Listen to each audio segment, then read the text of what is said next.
It is, I'll never be. Good morning, everyone. Welcome to the August 3rd, 2023 regular planning board meeting here in Town Council Chambers.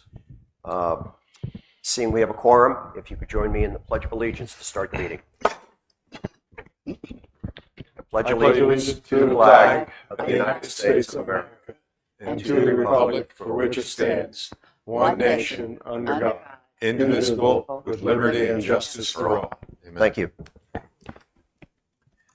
Does any member of the planning board have a conflict of interest or the appearance of a conflict of interest with regard to any item on the agenda? And if so, please state so at this time. Sybil? No. I do not. I do not. Ron? I do not. Richard? I do not. Okay, seeing that no one does, we have a draft agenda before us prepared by town staff. Does anyone wish to amend the draft agenda before us? Sybil? No. Nope. Okay. No. Nope. Okay. I'd like to entertain a motion that we accept the draft agenda for August 3rd, 2023 as submitted. I so move. Second. Second. All in favor? Fit. Aye. Okay, unanimous. All right, the third item on our agenda is public comments. Seeing that we do not have anybody present today, we'll move on to consideration of approval of our previous planning board meeting minutes. We'll start with the June 7th, 2023 minutes. I had some items. I've already given them to Katie, and she's made those revisions. But does anybody else have anything to offer on the June 7th, 2023 planning board meeting? No. The only thing a couple of things here on page 11 of the meeting minutes, packet page 12.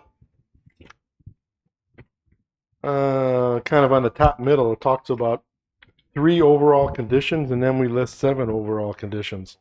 Is that just I noted did things got added as we went along and never changed the top paragraph? Because there's clearly 7.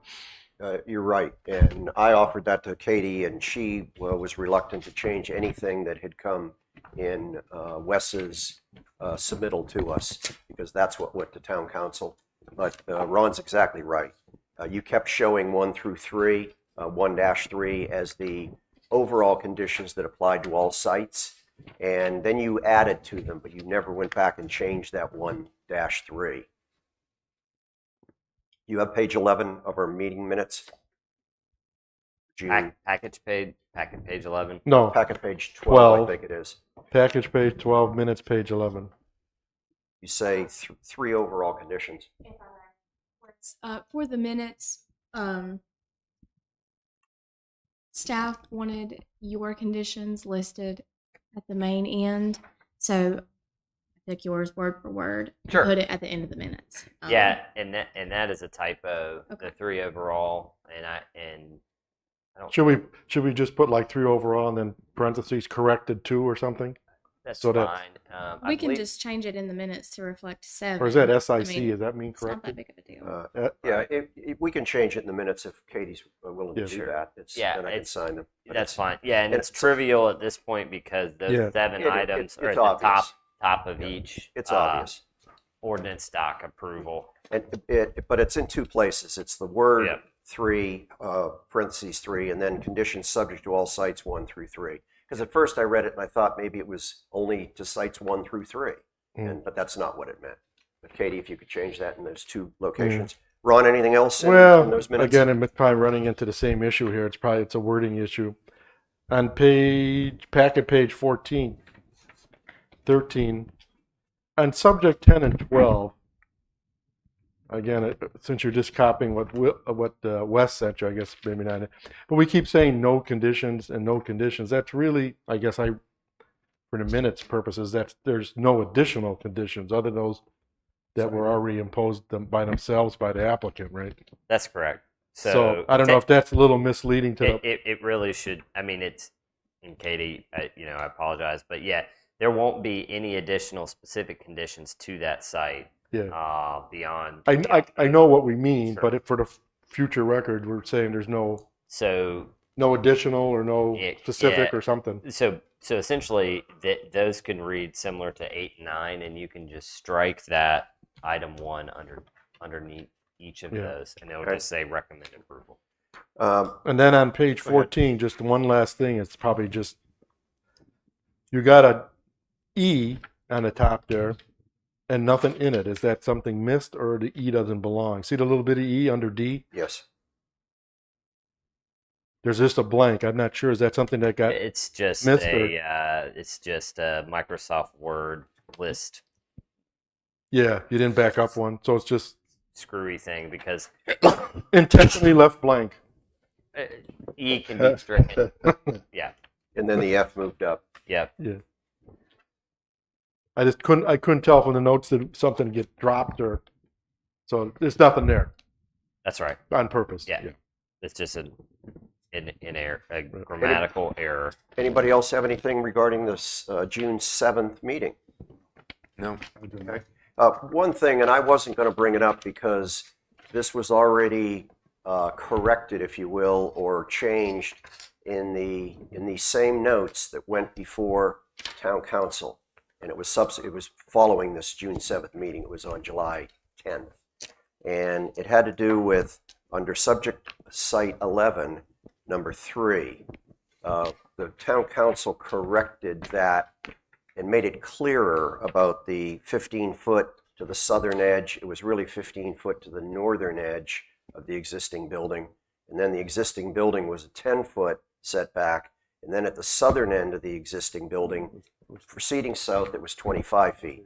I just didn't want to reinvent the wheel by changing this in here because it's already been changed by town council. You see that, Wes? It's subject site 11 in the third bullet point you have. It's the Because I thought that the building encroached into the 25-foot setback, it does. and But- so that it would be 15 feet all the way to the southern. No, because the existing building is only 10-foot setback from that line. There's 3 different setbacks I'd have as to you go back move and along that western edge. Okay. It's 15 foot, then 10 foot for the existing building, And then out to and then 20. 25 foot as it moves south to Shoreline Drive west. But again, I don't know that What remind me what subject 11 was? Oh wait, That's the so office building. it's the Riptide Riptide office, office. existing this sales is the office. June 7th, and then it was discussed again July. okay, July So 10th. then That's so why then- I didn't bring it up. Okay, got it. But Okay. Ron, because there's other things in here that were we could tweak, but I don't want to sit here and tweak for the tweaking sense. we need to look at the minutes in the context of when they were discussed at that meeting, not at the Well, future they were meeting. still wrong then, but it doesn't matter. Okay. I'm just bringing that Okay. to everyone's attention that it isn't something we've missed. Yep. It's already been further clarified. Okay, So, got it. all right, I'd like to entertain a motion that we accept the June 7th meeting with I think it's 4 items or 5 items that Katie has already recognized that Ron had brought up. So moved. Second. All in favor? Aye. Okay, now we move on to the July 20th meeting minutes. 6. I'm sorry. Well, I guess, I don't know what's the right order. Yeah, 6. 6. Okay, and I had no revisions in that. Does anybody have any comments or amendments they'd like to add to those meeting minutes? Yeah.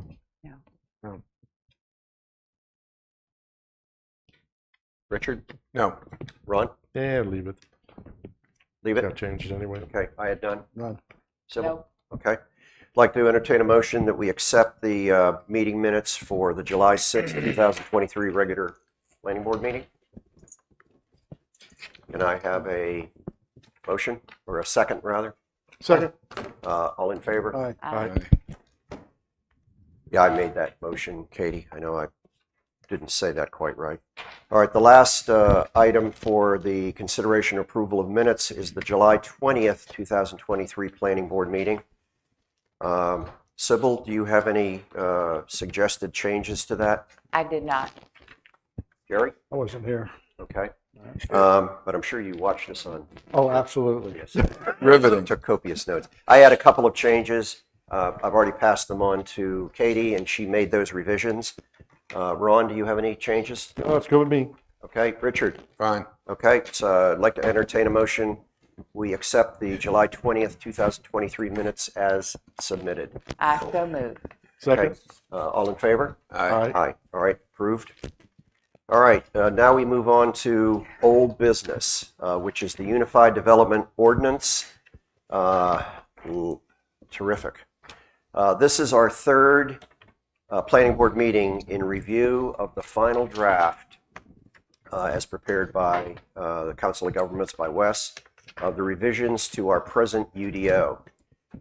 We resume at Article 6, Wireless Communications, which is an entirely new section added to the UDO. So we're not changing anything, we're adding the whole section. I'll make a note that this is for the edification of those watching on YouTube, this is our 21st meeting that has been dedicated over the last 19 months to revising the existing unified development ordinances that the town operates under.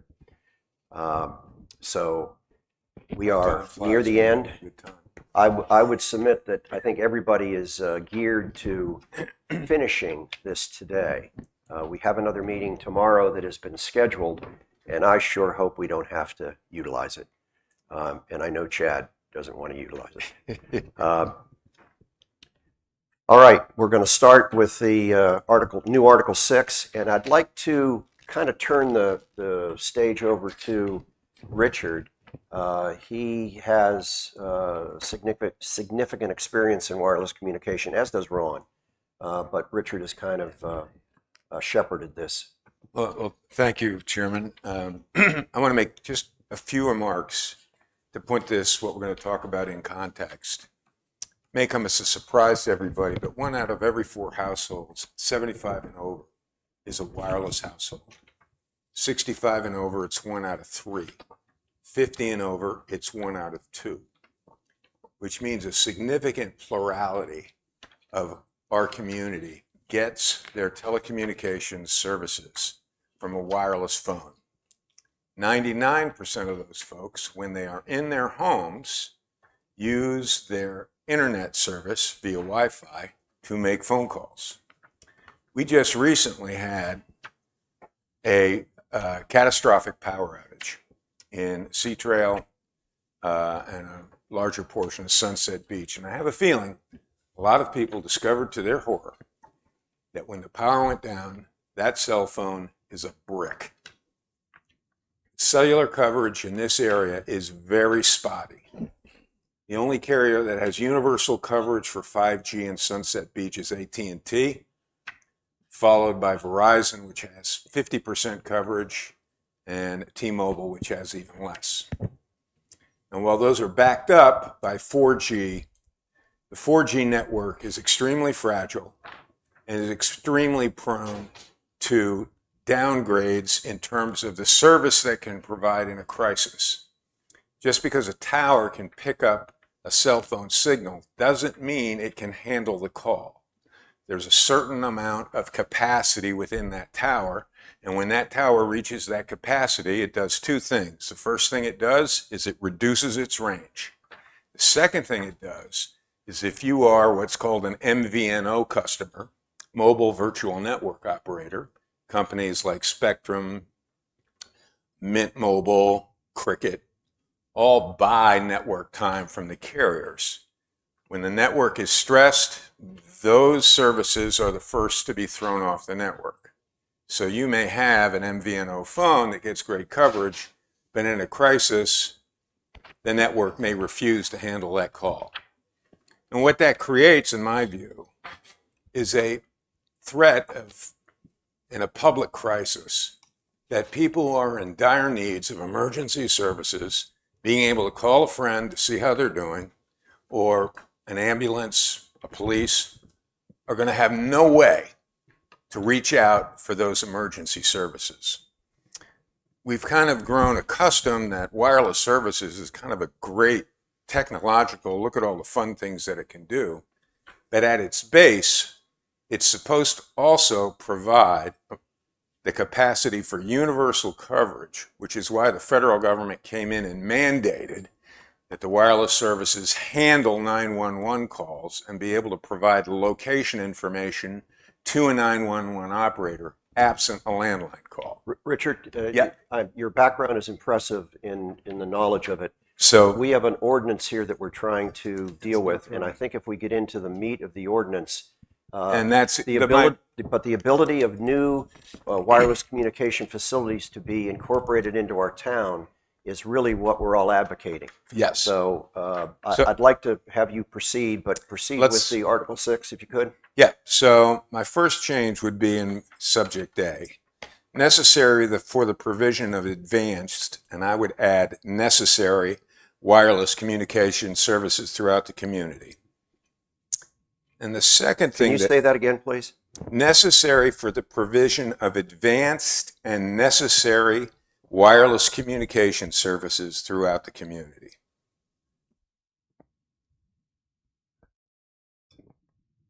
Chad, what is our goal here in the UDO? And we'll pick right up back with Richard again, but I sense where he's going, where, and I don't want to put words in your mouth, Yeah. Richard, because I think it's admirable that I think he wants us to make it easier for wireless communication facilities to be incorporated into our town. Okay.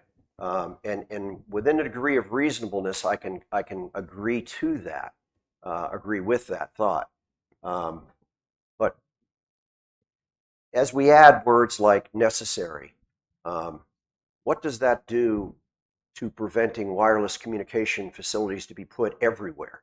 And then we would have no choice as a town staff to reject any of them. And that's where I don't want to go. I think each one needs to be looked at on its own. I certainly accept what Richard's saying about that it is a needed, we take it for granted, wireless. Sure, but the town is not the wireless provider. So this is just the venue and the framework to hopefully strike the appropriate balance between permitting them where is reasonable and then not allowing them to proliferate everywhere, because there is a significant contingent of folks in this town that don't want to see a wireless tower anywhere, regardless of the other implications. So Sure. Yeah.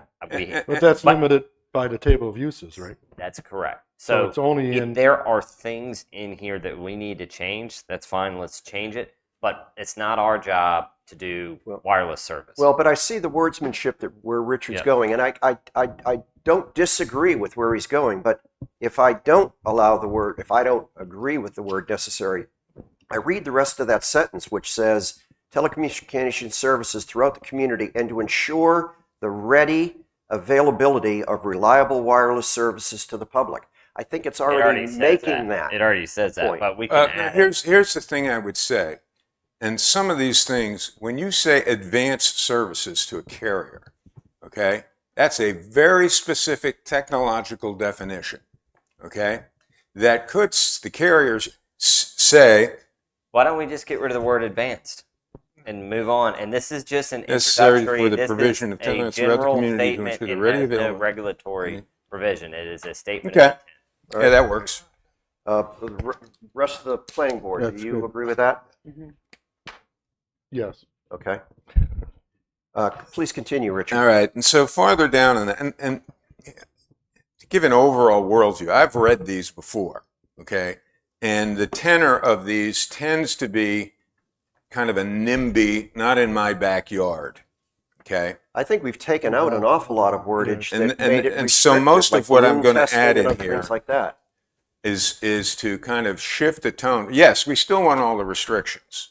We don't want these things on every rooftop, but we need to, and I've said this before, we need to introduce into the consideration set the necessity that the carrier, and we can't mandate it, but we can provide an environment where, should they provide it, we're not getting in the way. Okay? Can you proceed on to maybe your next Yep. suggestion, Richard? It's- Okay, the application, the intent of this What page are article, we on? we're still on A.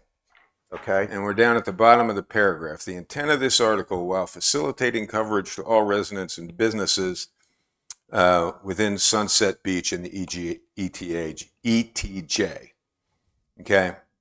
So it's really adding that with all of these other consideration sets, one of the consideration sets, are we facilitating universal coverage to the residents and businesses of the Sunset Beach and the ETA? But it's implying that in the first sentence, I believe, where it says the town of Sunset Beach's authority, and that limits our authority is within the municipality and the ETJ. Yeah, I would agree with that, but as referenced before, the intent of this article is to minimize the physical impact of wireless telecommunications on the community, Okay. protect the carrier. So you're kind of at odds now. And all I'm trying to say, yes, we want to minimize it in terms of it's over, but that value has to also include while facilitating coverage to all residents and businesses within Sunset Beach and the ETJ. You've lost me. And I want phrase- to follow it. The phrase directly before it. Now, are you in B? We're still in A. All right. Okay. So, and it begins with the word the intent. Okay. Okay. It's about 1, 2, 3, 4, 5, 6 lines. The intent of this article is to minimize the physical impact of wireless telecommunication facilities on the community, protect the character of the community to the extent reasonably possible. I would exclude to the extent reasonable possible and include while facilitating coverage and substitute while facilitating coverage to all residents and businesses within Sunset Beach and the ETJ. Again, I mean, that's fine. You can add that, but the town is not the one that's providing the coverage. And It's not ours. providing it. The town, this is the mission statement for the town when it deals with the wireless communication provider. But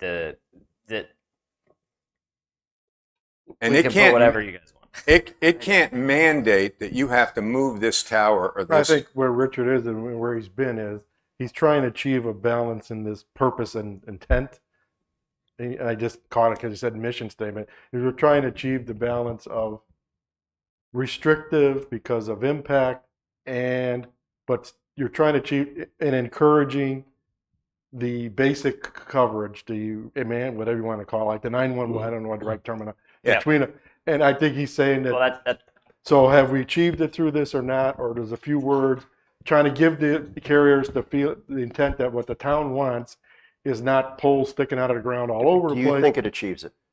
Well, I'm not an expert enough to say, but I see he's been going with this since the beginning, that we want full safety coverage, but we also don't want poles sticking out of everybody's house either. How to word it to achieve that? And I'll give you an item example. In A- this room, okay, I'm a T-Mobile customer. This phone is a brick. There is no coverage. And I'd be encouraged, if anybody is on their Wi-Fi phone right now, pick up your phone and see if you have coverage. Well, but I'd submit that there are a number of carriers out there, and it's up to me as a consumer to choose the carrier that best suits me. But there really isn't. no, I Well, I but would have to agree pick with the that best 10 one. years So ago. let me ask But the Chad. consumer is Hold on a not. sec. Let me Go ask ahead. Chad one question. We've had, like, my understanding, 2 recent proposals to try to add some coverage. And they were I both. guess, was any of our existing regulations or any of these new regulations that would have changed any of that has already happened? No. I think No. we got what I want to be cognizant of going on with Richard is that I don't want to get new regulations that further discourage I don't think that. I've looked and maybe through this. slightly encourage. Well, I've looked- he's answering you Yeah. because Yeah. there were 2, and one, the town said no because of other things that had nothing to do Yes. with this Right. ordinance. That's correct. It had to do with legal matters. That's My correct. And the other understanding, one the other was one stormwater. is a stormwater. It had, and So- in fact, that was approved by our Board of Adjustment. So Yes. would that So so I've read so the through one by Colony 2 under this language would have proceeded exactly the same, Yes. forgetting Yes. the stormwater Yes. issue. I So read nothing through in this. here would have precluded No. that. No, and I trust the people who wrote this. Right? It comes down to if you really want to allow more cell phone towers in this town, then And you who need wrote it? Can I ask? Wes and Yeah, and a specific wireless Carolina Wireless Telecom. Their specific consultants on wireless. Yeah. And who they're do the they most consult? knowledgeable. Can I ask who they consult to? Mainly local governments, but I'm sure that they work. And with- that to me is the key, because Why? the history of Why? this, I go back 15 years with this, Sure. okay? The history of this is most of the consultants that work for towns and communities provide guidance Mhm. that is focused more on what I call not in my backyard, okay? Now, if you were to have told me that, okay, we consulted with American Tower or SBA Communications, I think you'd have gotten a more balanced view in terms of what the people who actually build these towers need from a town in order to approach. So, Right now, we're not I even think being you- approached. I think you're going about it the wrong way. If you really want to look at Yep. not in my backyard things, then you need to go back to Article 3 and look at moving these from a special use permit to a permitted by right. And- Or I think this is a special charge to directive of the town. I am operating on the, what I believe to be and maybe we just need to throw the whole wireless thing out and just people can do whatever they want. No, I no, don't no, believe that's that's not the it at all. direction of the town. And what I believe is the direction of the town is there needs to be serious amount of regulation in place, not prohibitive, but I was in the room when that special use permit was granted, and it was an unpleasant affair. And I don't know who else was in the room. Yeah. Who so- was submitting the I don't- Optima Towers. No, but it doesn't It matter. doesn't matter. It is the the perspective name of the of tower? the town. Optima Tower was the applicant. okay? But what made it so unpleasant? People People. do not want wireless telecom facilities. It was a near them. well-attended meeting. Yeah, Mm-hmm. It was standing room only. yeah. Let me pose something. Richard, if you'll listen for a second. Yep. I know you. There are two articles. This is our second pass through this, Yes, at least. yes. And under Article number 6.4, General Policies and Procedures for Application under this Yes. ordinance, which establishes how an applicant Yes. will put together the application and what's required of them.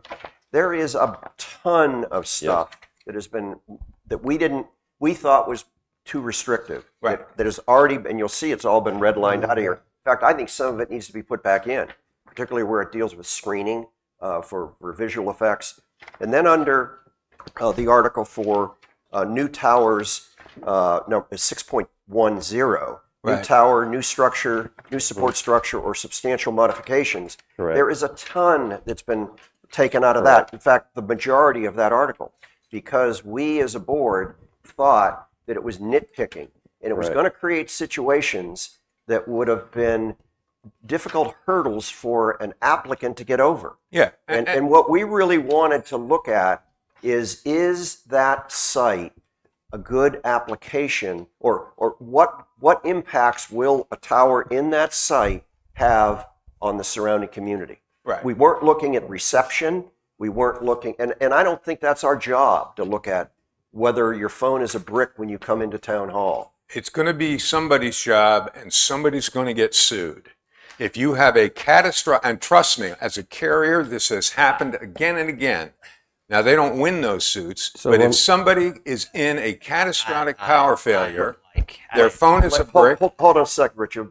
Let staff So talk. how does the town prevent that? the town doesn't prevent it. Then but why the are we having this discussion? because you are trying to help the carriers provide a service that is going to have to be ubiquitous. Okay? So- And all we're trying to do here is balance between what the town rightfully can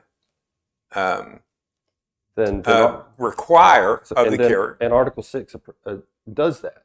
It's And fine. look, a lot of this is fine. Then okay. why are we having this discussion? Because there are spots in it where all I asked in this meeting before in Article 6 was that part of the consideration set in this be that we want to encourage universal coverage Yes. by the wireless carrier. That's all. And Then- some of what's been taken out has done that.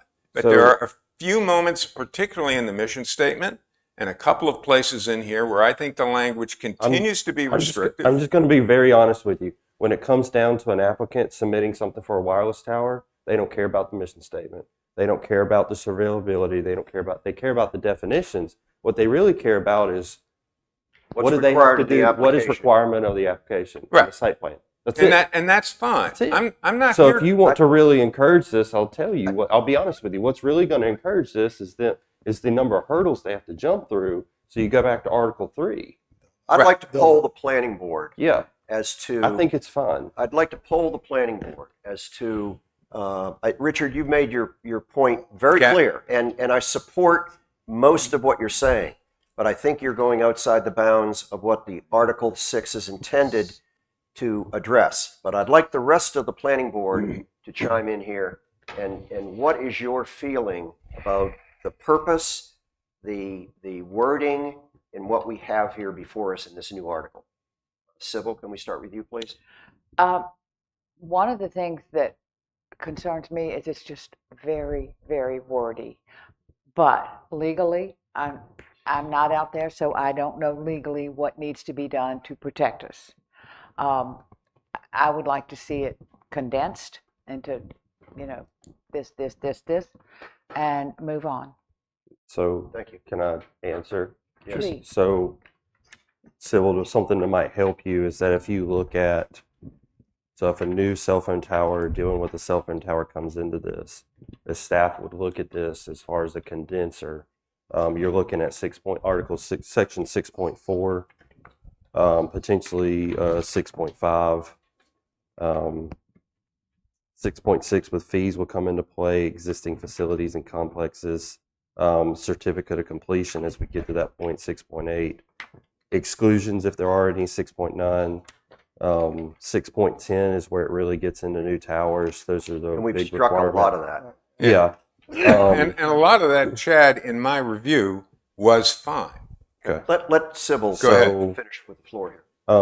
When it comes from a staff point of view, and this is not my first time of reviewing wireless facilities. I did all of them in Pender County when I was there. This works. I mean, I'm the one that's in it every day. Yes. And there's stuff in here that works where potentially we didn't have it in the other article or the article we exist now that I was looking for that didn't exist. Again, I think it works. But those are the If basic. you're asking for staff's input, I know Yes. y'all are not in it. I think it works. I think this is very good, and it covers my basis on how I review it, but also not only makes it something that the applicant has to go through Mhm. and to get their permit, but also what regardless of how the surrounding community feels about it, that if they meet the minimum standards, it not only works for the tower and the applicant, but it also works for the surrounding community or not, regardless of how And I they- might chime in on that too, Sybil, because in the one that went before our Board of Adjustment, there was it was 10-1 against that radio tower with the people that came to the podium and spoke and the emails that the town got. Board of Adjustment, looking at it, approved it. Mhm. So they looked at the ordinance, they looked at the reasonability of it and the impact on people. And that's what I'm saying. and That's where I approved it. think we should be, is what works and not try to cover every legal loophole. Yeah, but it in didn't the whole work. world. Good point. Well, that was another issue, the stormwater pond. Yeah, there was- Yeah, but we don't, I mean, if this was working, we'd have towers under. So Then the fact that the top three are not coming to us, okay? I mean, I don't know who Pinnacle Towers is, but it's certainly not one of the top three. the town approved that tower. Right. The town was welcoming for that tower. There were reasons beyond not our stormwater. It was the state stormwater. Right. So I can't do anything about that. Understood. And we can lead a horse to water, but we can't make it drink. Exactly. So All right, let me proceed with, I was polling the planning board so we can get the pulse as to, and where our conversation needs to go. Jerry? Chair and Richard, my knowledge is not that strong in this subject. So I'm going to rely on the expert here to guide us. And I think what you've done is encouraged by this more applicants to try to put towers in. So I have no problem with what's written here. Okay, thank you. My input or my response to my own query here is that I think some of the things we've taken out should be put back in. Very few of them. but there are things that have to do with visual impact of a tower. We've kind of blanked that out of here, and I want to have things like that because I think it's important for the town staff to look to, I don't want to say protecting, but look to the input from our citizens and look to how the impacts of a tower would have on people that are adjacent to it or reasonably adjacent to it. So I like this. Again, there's some things I'm going to ask to go back in. But So I don't think it's our position, or should be our position, that we want to wave the flag saying that we need to have more towers. That's not our place as a town staff. It's up to the industry Right. to come to us. and if I could say And, one more thing. and Pete, I have to disagree with that. The industry is only going to come and build towers if they think they can generate revenue. Okay, There you go. they're not in the business of, and they should be actually. And there's probably going to be Richard, some. you're going to have your turn here as we go through Oh, the board. sorry, Yes. Ron, go ahead. Were Can you I- finished, Chad? Yeah, It's- and I wanted to say one more thing to Richard, and I'm not trying to be contentious or anything, but I would say where the ordinance is was not the main deciding factor of towers are coming in and out of this town. There's other aspects to this beyond this book Right, that there's not a lot of land in Sunset Beach to put them up. exactly. All right. There is So there's no way to get a guy wire tower. That's here, so correct. forget it. the special use process, not the most deterring thing in the world, well, it worked. but it worked. They thought the reasonable expectations of the ordinance was fair. However, there's the two things, in my opinion, that really deter people from not wanting to come to Sunset Beach on cell phone towers is one, there's not a lot of land and not an opportunity to put Right. one here. The second one is they don't want to go through meetings that we all sat through with the Board of Adjustment for 4 hours with, and frankly, almost embarrassing on the town point of what I had to sit through. Those things that you can't put in a book. And, Well, and the people around it, that really deters applicants from Can we, coming can to we I move agree. on, can we move on to Ron, please? Sure. Give him his opportunity Okay. here. So, couple things. Overall, I thought the changes made were in the right direction. I agree. Because of my limited knowledge on that, I wasn't going to nitpick on any of the language and leave it to others to figure out. The only thing I had some comments on, was going to have some comments on, was on 6.13A, which is on the type of towers. And 6.1. 613, Okay. which is the type of towers, goes along with I the little wasn't, pictures. I wasn't looking at going into minutia here Right, because so- we still have to do that. So, but overall, I don't know if language can be written for section A. Maybe just a subparagraph C gets added that goes to Richard thing and settles and creates the balance. I don't know. But then I started thinking now, and maybe where Wes was going is going back into table 3.1. Okay, for these large wireless towers, we're only allowing it Give us a page, please. 3-19 of the new UDO, the May 25th version. Yes. We allow this in only 4 zoning districts, right? MB1, MB2, RI1, and the MUD. Yes. And it looks like it was X'd out for some reason of AF1, I guess.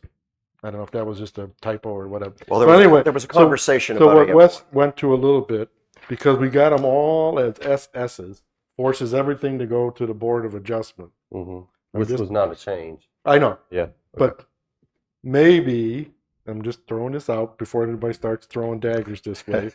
Should one of these, or none of these, or some of these, be a PS instead of an SS? Which one?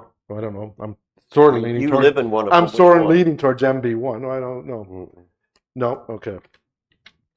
Or do we need more SSs here in other districts to give more flexibility to the possible providers? I'm trying to look at the map here quickly Well, to see.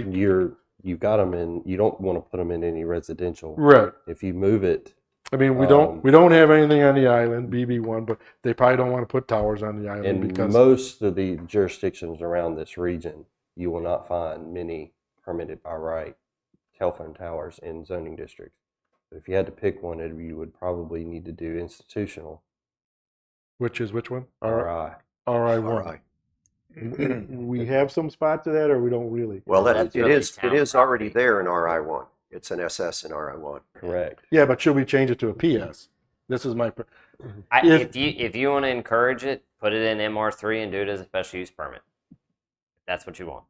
But I will not be here for that meeting. Mhm. Staff would not recommend that. Well, Well, listen, I'll give you. Go ahead, I I'm sorry. understand that, Wes, because again, it's the NIMBY thing, right? Yeah. I mean, we've had these same things over multifamily. You get a multifamily that's a condo, nobody seems to object, but you attach the word apartment to it, and suddenly everybody's up in arms, and we know what that's all about in the back, even though nobody admits it. So, okay, I mean, you could put it in MR3. You could have a separate. I'm trying to come up with something that again achieves a balance of. I'm hearing from Chad that the emission statement or the intent really doesn't do anything. You know, can Richard write a paragraph, Well, subsection C to 6.1 that kind of achieves that balance? Maybe he can, maybe we can't. Here. Sorry. Again, I I'm don't trying to wanna- get to some place that's workable. Okay, I want to make one comment. Go ahead. Let Wes finish his I'm good. thought, please. If someone wants to come here and provide service, they will figure out how to do it. You've heard from text amendments from people, requests from rezoning. It hadn't happened, right? You heard from a text amendment. A woman drove from wherever to do the text amendment from the sign Virginia. from Virginia. Okay, they needed that sign, so they figured out how to make it happen. If this is too restrictive, if someone wants to put a tower here, they'll figure out how to do it. And if it doesn't fall under the terms of this ordinance, then they'll come ask you guys to amend it. Just the same as it always works. And But the it's same- not working. Okay. I hear this term. I it's am not work. going to say this again. The Uh-oh. town is not in the business of providing wireless service. If I'm you not want saying- them to be Wes, in the Wes, business, you need to calm down. I am not saying. I know it's frustrating. but It is. please. I am not suggesting that it's Me the too. town's mission to provide wireless service. I'm suggesting that we create a mission statement and environment that those who do want to do it have an easier road to hoe. All right, That's all. let me propose something. Can I have my comments in this? Well, you've had cycle? 'Cause I wanna- almost 45 minutes of comments, but No. please finish. I just want to make one. Because I want to support what Ron just said about giving you the opportunity to come Go up with through. a part C at the beginning of it under purposes that Okay. the rest of the board will agree to. Fantastic. I just want to point out one thing. Bald Head Island has a tower. And they had the tower because there was no coverage on the island, and it became a point of emergency services use that they built a tower. Well, then ask the town to do that. That's Fine. So I'm trying completely to set up an separate of this. environment where that can happen. So where do you want to start over? well, No, we're. I don't. Were you going to say something, Jerry?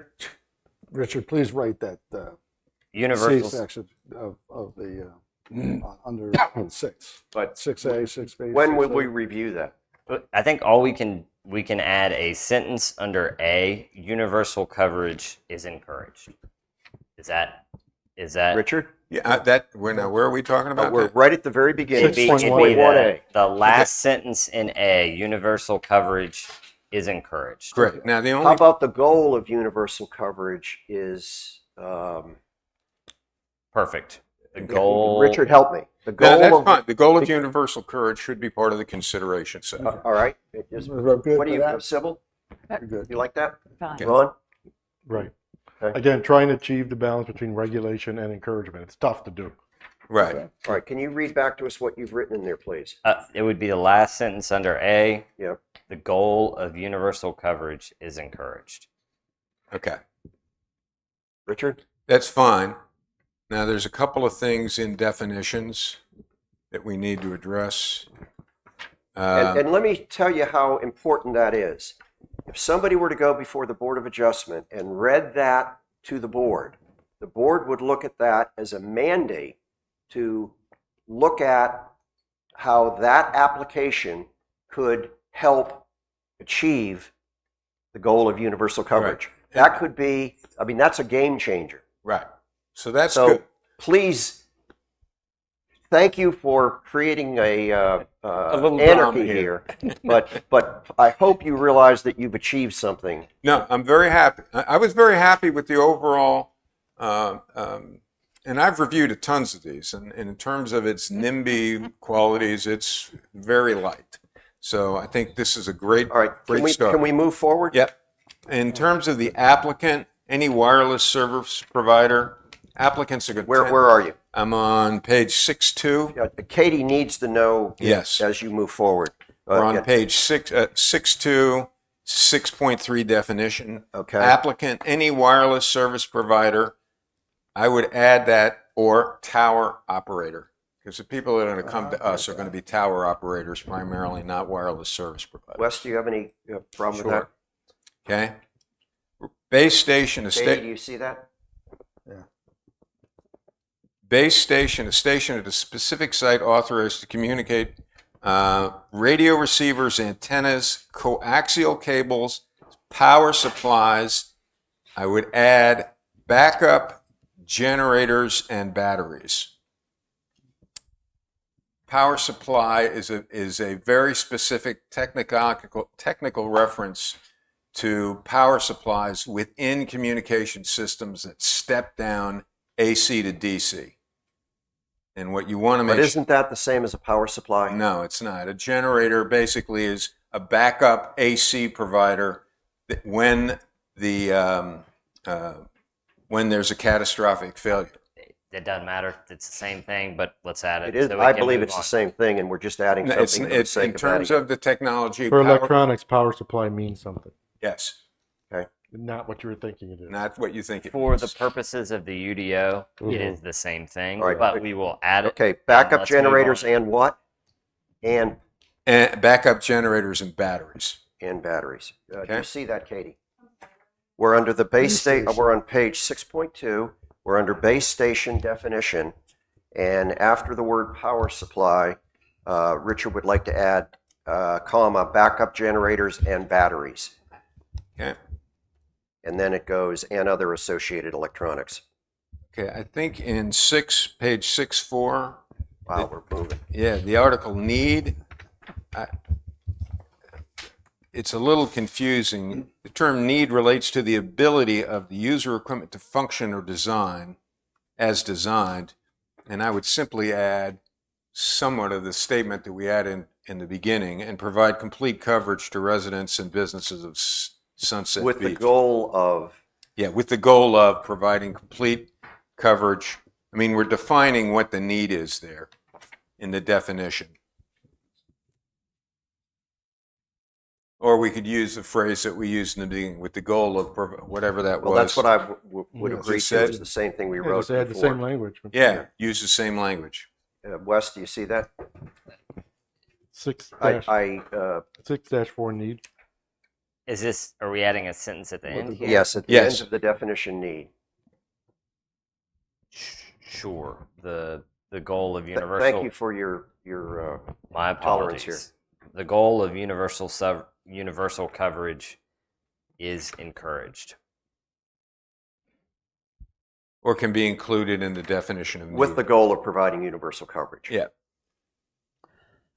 All right, Richard. Okay, so guide towers are If out. anybody has anything else, chime in here. We're going to kind of let Richard. Are we still in definitions? Yes. Yeah, I think we're out. Okay. Well, We're on the next page. And I think Chad raised an interesting point, and in that this is a special use permit process. And I have an open mind about that. Is that really the best way to go about this? Or should this be part of the normal planning process when the way somebody submits a plat? No, I think, again, majority of places you're going to find wireless telecommunication tower reviews have to go through the special use process. Okay. And because the special use process here is a different process, it's a quasi judicial process Yes. that allows for appeals and other Yes. avenues. Okay. It's funny, you mentioned it, and it was one of my notes in terms of All right, moving forward. on 7, we're on placement, height, and quantities of facilities, minimum. Community. What page you're on? Yeah, I'm sorry, I'm reading to my page 6-8 at the very top of the page, page 7. Most of what I've done in the rest of Item these, 7. item 7, is to include that idea that one of the consideration sets need to be the provision of universal coverage. So there are different spots Well, where it's in our Mission statement. mission statement and goal at the very beginning, So- which proliferates throughout the article. okay, so 7, 19, I think then are good. And again, chime in if anybody else has any insertions The here owner of the as sport to Richard which antenna are to be attacked, beats this. unless the owner is a town, which case, okay, that's good. Within 30 days of the date of Where are we? I'm sorry, stage 11, on the same page, 6-8. Is 30 days enough time? And that's a question. Yes. I think that's in the best interest of the applicant, that we can't drag our feet. Right? Okay. Yes. That's what I thought. Okay.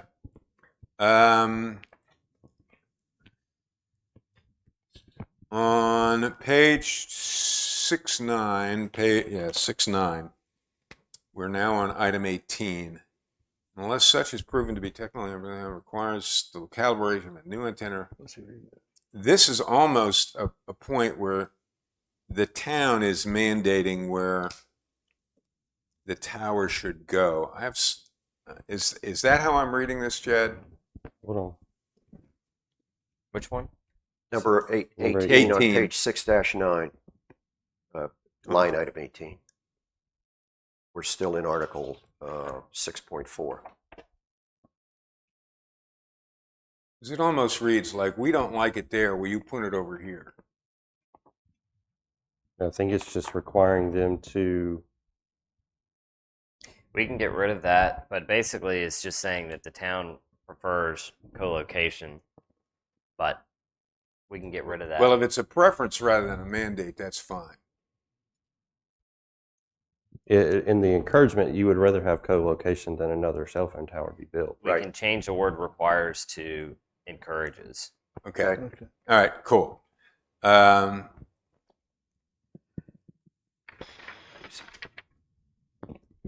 Related to commercial applicants only, the minimum antenna, Where are we? I'm sorry, 19, just below it.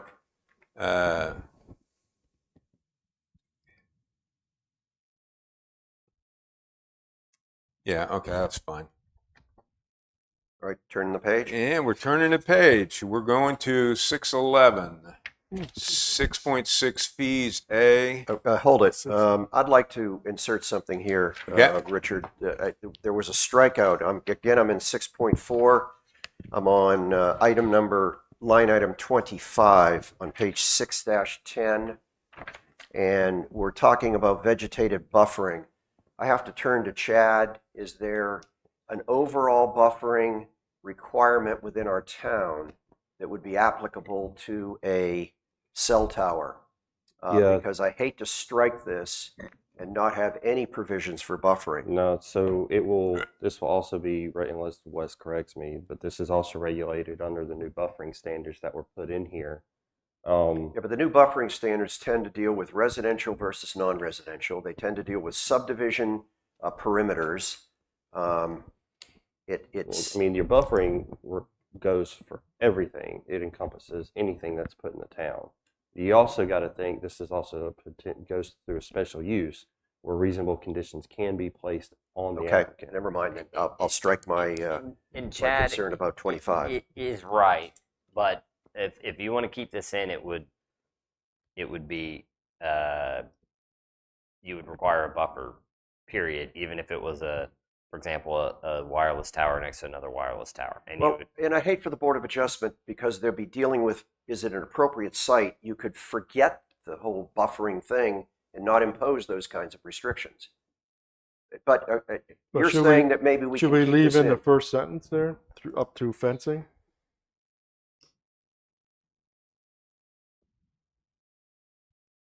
Yeah. Up That to, would satisfy me. up to the word security fencing? Yes. that first part should maybe be left in as whatever number would be appropriate now. Well, it's still. No, it wouldn't be 25 anymore. Well, It's all going to be renumbered, but yeah, it'll That's be right. renumbered. and that part and continue to strike out everything after the word depending, which seems to be more specific to the use. But Wes, what do you think of that that? would say that the That's buffer. fine. Okay. The rest of the planning board. Okay. Richard? Yeah, I think that's good. Okay. All right, Richard, you still have the floor. Thank you. Okay, if we go to 6.6 fees, it just seemed to me that the town could encourage this. At the end of section A, the town may choose to waive their application fee if the applicant locates on town-owned property not included in the town public rights of way, or if the proposed facility significantly adds to coverage.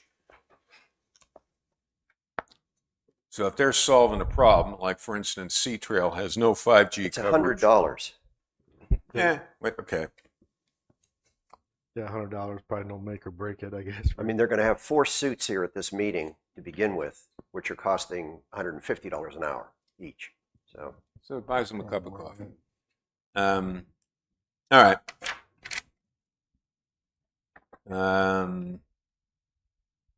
In terms of 613, can I go to 610, yeah. please? Yep.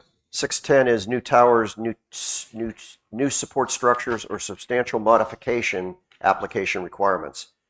And this has to do with modifications. I'm going to A, G. And we're talking about the town being able to require a certified statement as to the total cost of construction for the work. You're Is on that- page 6-13, right? Yeah, 6 Okay, got it. Katie, I'm sorry. G. Is that in our purview to ask what it's going to cost an applicant to build a facility? I mean, it And would should be, it have any bearing on anything? unless it somehow triggers a non-conforming, requirement. But I mean, they'll have to have it for their building permit at a later date. But I think it's fine. It can be removed. Well, if I only want to remove it if I don't want to just for the sake of removing it. Yeah. And Chad, is that true that they have to give us their costs anyway as they provide some a of that building is permit? sometimes apply? related to bondage of these things, where they have to be bonded in case something And- detrimental happens to it. Okay, He's that- right, that's too, a about good that. point, Yeah. because we want to be protected, and we Yes. want to make sure we're being protected to the appropriate And the amount. bond is not necessarily with us, but they have Right, to be. you've convinced me. I'm striking that, my objection on G. All right, Richard, floor back to you. In G, a certified statement of the total cost of construction. Oh, this is what you were talking about. Yes. Yes, Yeah. In somewhere, and I'm not sure where it goes, but if we're having increased coverage as a mission statement, should we be requiring of the carrier to provide a map that shows if we put this tower here, this increases our coverage by whatever? Is that in the appendix, maybe? I didn't see it. Pretty sure we had one of those in there, and it was one well, of the if they things don't bring that that was before the taken Board out. of Adjustment, they are missing an opportunity to sell their product. Right. And if they don't bring it, I'm sure the Board of Adjustment's going to look at that as saying, what benefit is this providing to anybody? Yeah, but shouldn't we, I mean, let's warn them that this is a good thing to do prior to, and in alliance with the revised mission statement. This seems to be, it's not a big ask. I mean, I could do this on the internet myself, but it would give those that are reviewing this. I think that's kind of outside of the purview of this. I think when you look at 610-2B, site plan to scale, hand drawn to sketch showing the footprint and support structure. I know it's two different things. But being reasonable somebody's not going to want to put a tower up if it's only going to advance 100 people's cell Right. service. I think it's more of They're going to maximize it because it makes sense to them to do that. Right. But in terms of, and, we're not in the business of deciding what the, profit loss statement is for them building this tower. We want to be in the business of, if they think it's a good idea from a profit loss perspective, more power to them. We want them to prove to us that they're satisfying what we've now defined as a goal, which is to provide universal coverage. On page 6-15, it's called a search ring. 615? And I'm not a wireless expert. Yeah. 615.8 An applicant proposing a new tower support structure shall use the largest search ring technically possible and may be required to prove with certified technical engineering documentation that the search ring used is the largest that could be used. And that's, and you're right, that's telling them how wide, but that search ring, how much of it includes new coverage? I mean, but we can't base an approval off of that, so that can't be in here. I'm sorry, say We it could again. not base our approval off of an application on if they wanted to serve 5 people or 1 million people. They wanted to erect it and they meet the definitions of this. Doesn't matter if they want to serve 5 people or however many But the people. Board of Adjustment is certainly would take, I mean, I've served on the Board of Adjustment. You Sure. want to know the benefit. Sure. It's It's a selling it's a- point, but I don't think it's a requirement that we need to put it's in here. features and benefits of, I'm not putting it in here as a requirement. I'm putting it in here as if you're going to do this, one of the things that you need to show us, it's not a requirement. You could put it in a place where people But if already you have. put it in here, it becomes a requirement. No, it doesn't. Wait a minute, This is hold the on. document. Richard, let Ron. Is it the? It's I the think what- I think what documentation. Richard is asking for is for them to disclose that information, Yeah, we could. not that we have a judgment. Am I interpreting you right? Yes, correct. All I think he's asking for, and I don't know what the maybe it's in this 8 here, is that they provide the addition a map or search ring, whatever you guys call it, on what the additional coverage would be by installing this facility. but it's, we don't require them to show the number of people that are impacted by it or that benefit from it. No. Isn't that where you're going, No, Richard? No, I'm going, because the maps that they show are maps like this. They're And they'll show, okay, the blue area is 4G coverage, the dark blue area is 5G coverage. But you want to know what other carriers' coverage that overlaps? So you I can want see them- what I new want them- areas are Yeah, I want benefited? them as, and if they can't do it, that's fine. They can do it. Okay, but the documentation should include, Well, if we But put why this, do we need to know that? because part of the goal I- of that we've now embedded in this document is that we want to have carriers that come in here and help us provide universal coverage. Yeah, but And then all you we're got asking to do for- this, excuse you got to me, do this, you got to do Excuse this, me, and you're adding more. all we're asking for is document it. You don't have to do it. You could build a tower that is completely redundant to what already exists, but provides more ports, okay? Or you might even be putting something in place that's doing both. Just show us. Show Well, us. you all. brought up the That's not point. necessary to put up the tower. I agree. So I agree why with put Sybil. it in? I Because mean, you can ask for it, but you don't have to put it in I'm here not as part asking of the for it. document. All I'm asking for is documentation that shows that they are fulfilling. They're not required to fulfill it, but if they are fulfilling it, let's Well- get documentation that shows it. But do we need extraneous information that isn't, you brought up the point at the very beginning of all this where you held up your phone and you said, you've got a brick because it doesn't work within town hall. Right. With my AT&T, I've got 4 out of 5 ringy dingies on mine, On AT&T. on AT&T. Yeah. So if your cell carrier wants to come in and add and improve yours in town hall, that's not new coverage because you could get it with AT&T. No, universal coverage is universal coverage for all 3 major carriers in this community. The person that, and T-Mobile is a perfect example, that does not have coverage, okay, is going to be in a situation, in a crisis, and it doesn't matter whether his neighbor has AT&T or you have Verizon. He's the one that's not going to be able to call an ambulance, not going to be able to call the police. If the goal is universal coverage, we have to look at this Richard, from the I agree. perspective of all carriers. I agreed, and I think the rest of the board agreed to your requirement that we added in 2 other places now that the goal was universal coverage. We've added that. We could also add that as a caveat to every single clause in this Article 6. It's already been stated at the beginning. It gives the ground rules to start the conversation, and the ground rules that the Board of Adjustment should be taken into consideration when they're approving an application. You keep trying to insert that same mission into every article. And I don't That's think not it- true, it- Pete. I don't think it We've been benefits through, anything. that is not true. We are up to Article 11, and I've only asked to be included in 2, okay? Well, This that- issue of documentation, I think, provides some basis for showcasing that we are satisfying this goal that we've embedded in the planning document. That's why we call it a planning document. We're trying to This is plan not a here. planning document. This is a regulatory document. If Would I it- move to Montana and I have T-Mobile and I get there, the only thing that works is Cowboy Wireless, then I get Cowboy Wireless and I move on. That's just a fact of the matter. The town is not responsible for making sure that I my am not T-Mobile asking for the works town to be in responsible. Montana. This I is wa- a, I've got a town question Sunset for you, Beach, but Richard. in Go. Montana. All right. The completion of this document, Mhm. as we adopted, whatever is adopted, wireless, is your expectation to us to create something for in the next 2 to 5 years, have more applications come across my desk? in the best of all possible worlds, yes. I'm just going to be frank with you. It won't happen. Regardless of what the documentation reads, I could have one, I could have 50. There's And no here's way what to I'll tell. share with you. I guarantee you that the 3 top tower manufacturers in this country are taking a hard look at Brunswick County because we are adding between 60,000 and 80,000 new residents, new Sure. wireless customers, and they don't have the coverage right now to reap those profits. Well, we need a Okay? time out. Let me ask one question. This coverage map thing.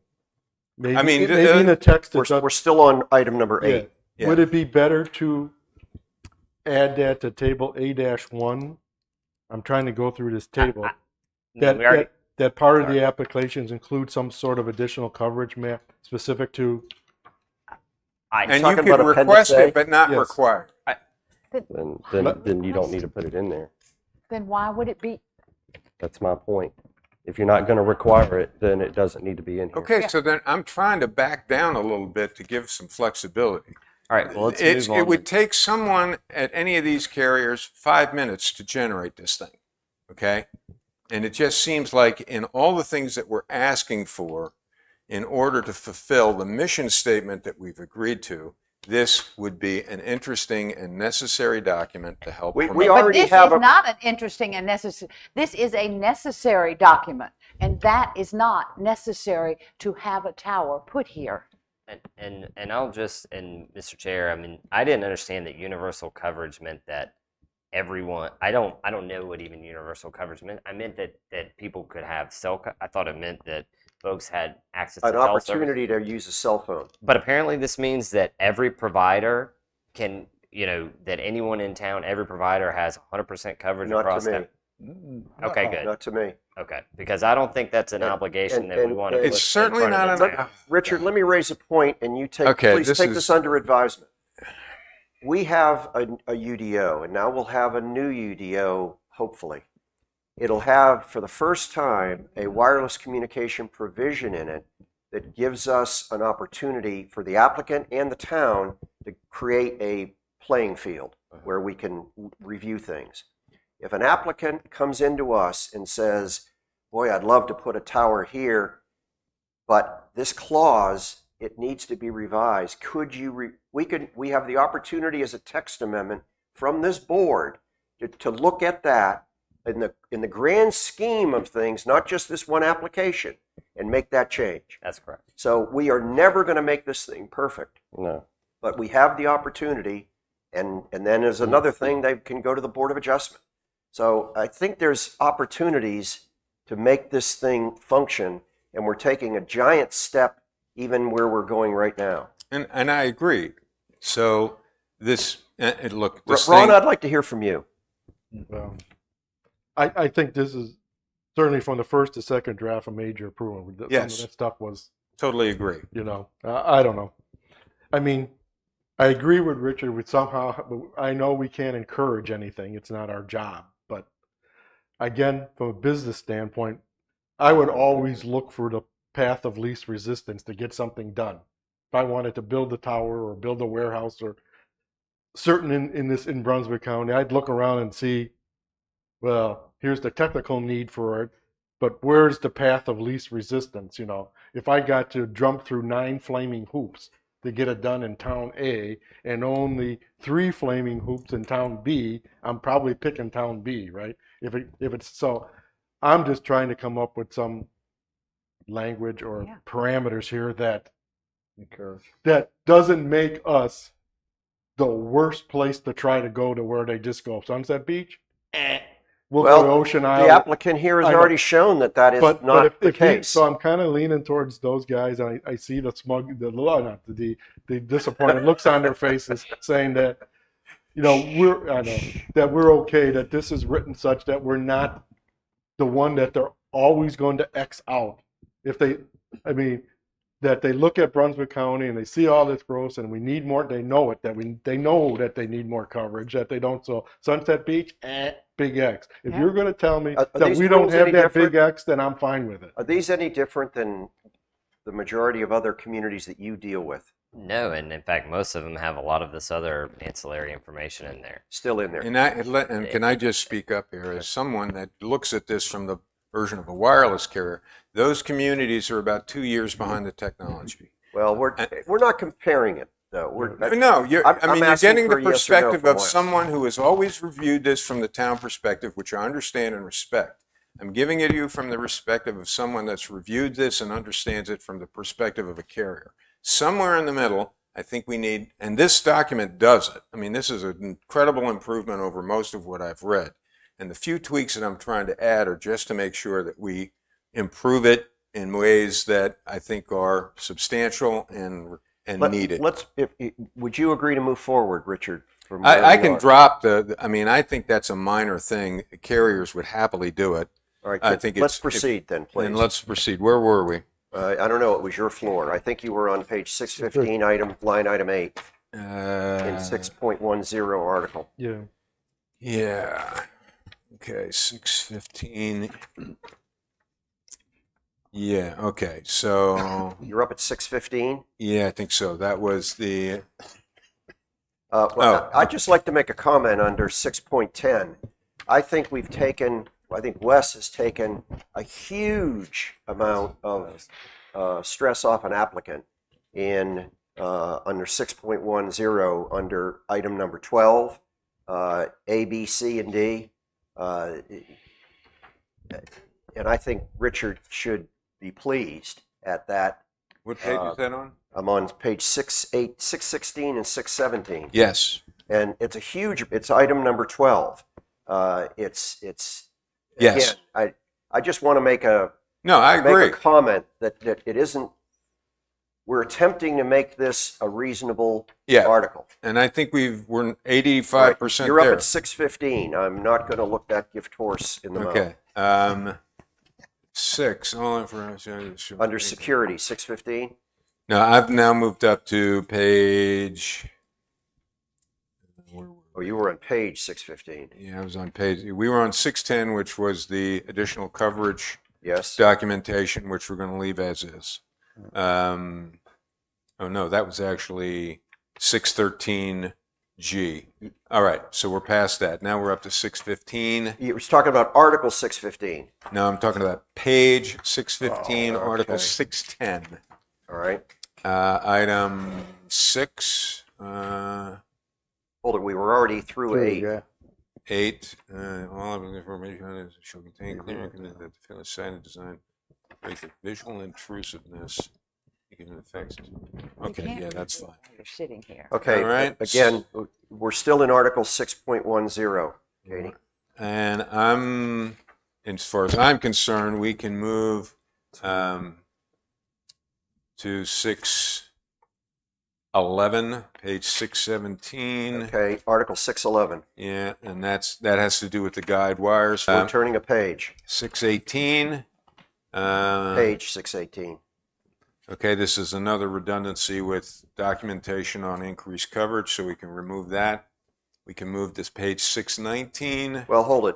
Okay. I've got an item on 619. Okay. But you go first. No, let me take a breath. Thank you. Under Article 6.11, and now I'm on page 619, it would be item number A6 and A6A, or A6B.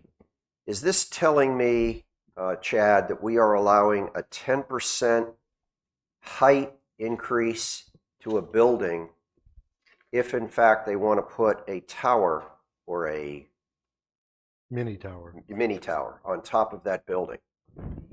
As we stand right now, poles.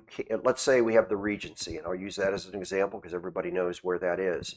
If they wanted to put a mini tower on top of that, they are already pushing the height restriction on that building. This is specific to utility poles and light standards within the right of way, and these are specific to small. But it says other than towers, attachment to existing structures other than towers. But then it says specific under B, utility poles and light standards. The item A above is attachments to buildings, Okay, all right, I see that. I apologize. and this is just a part of that- the that general does- statute requirement. That does. Richard, I wasn't trying to Sorry. give you things to talk about that you hadn't already been wanting to talk about. But it does bring up an interesting point in Yeah. terms of MR3, where we are going to see some, These are not Taller- even allowed in MR3. Not allowed in there. not a lot of them, with the hotel in Sea Trail, Yeah. that's been rezoned. Okay. It's still So, MR3, CZ. But And that's not a part of the CZ, so they it's not a can't do part it. of the CZs. No, They they didn't can't do ask it. for it, so they don't get it. right, but if they wanted to ask for a tower on that building, what is in here that would They restrict have them? to do revise a it. text Come back through the amendment and whole then a entire special process amendment again. and special I'm use sorry, permit. but what's in the UDO that pertains to that? Well, They would one, have to ask for a text amendment or revise their conditional zoning Zoning. request and then get a special use permit. I'm sorry, say it again? I just didn't hear you. It would not happen without an amendment to this ordinance or an amendment to their conditional zoning approval. Okay, so there's nothing in this UDO that provides guidance or ordinances for mini towers on top of existing commercial structures. No, it would be A, wouldn't it? so, Six A. so the whole thing about the MR3, they're not allowed in MR3 at all In terms of a in terms of how it's And written. the CZ Okay. zone is still within MR3, so unless it was a condition of that conditional zoning application, it's not allowed. So they'd have to go to a board of adjustment. No, or you ask- can't. No, you can't even, it's not a It's special not in the use. table. It's not allowed. if it was a tiny antenna that's a small wireless that's attached to the building, that's a different thing, but not a tower. Can we move, please? Yeah. Okay. Well, again, this is indicative of where the technology is, because the towers that go on buildings to provide coverage in residential areas are very small towers. They're much more compact. All right, have we finished with with Article 6.11, Richard? Yep. All right, Richard, you still have the floor. 6.12? Yeah, I mean, most of what's I've added is language where I saw a conflict between the goal of universal coverage and what was in the specific language of the item. So, and it could apply to 612D. It can apply to 612E. That basically, in these specific paragraphs, insert in parallel with the requirements also that universal coverage be part of the consideration set. If the change we made to 6.1 would govern these then I'm a happy guy. If we need to insert it again, then we need to go over those. So I'll defer, Pete, to your judgment on that. I think it's covered. Okay. We on 6.13 now? Yeah, we are I've got a actually. couple things there, but you go first. No, no, Richard. you please. Well, let Ron, Well, I don't want to take a this- breath.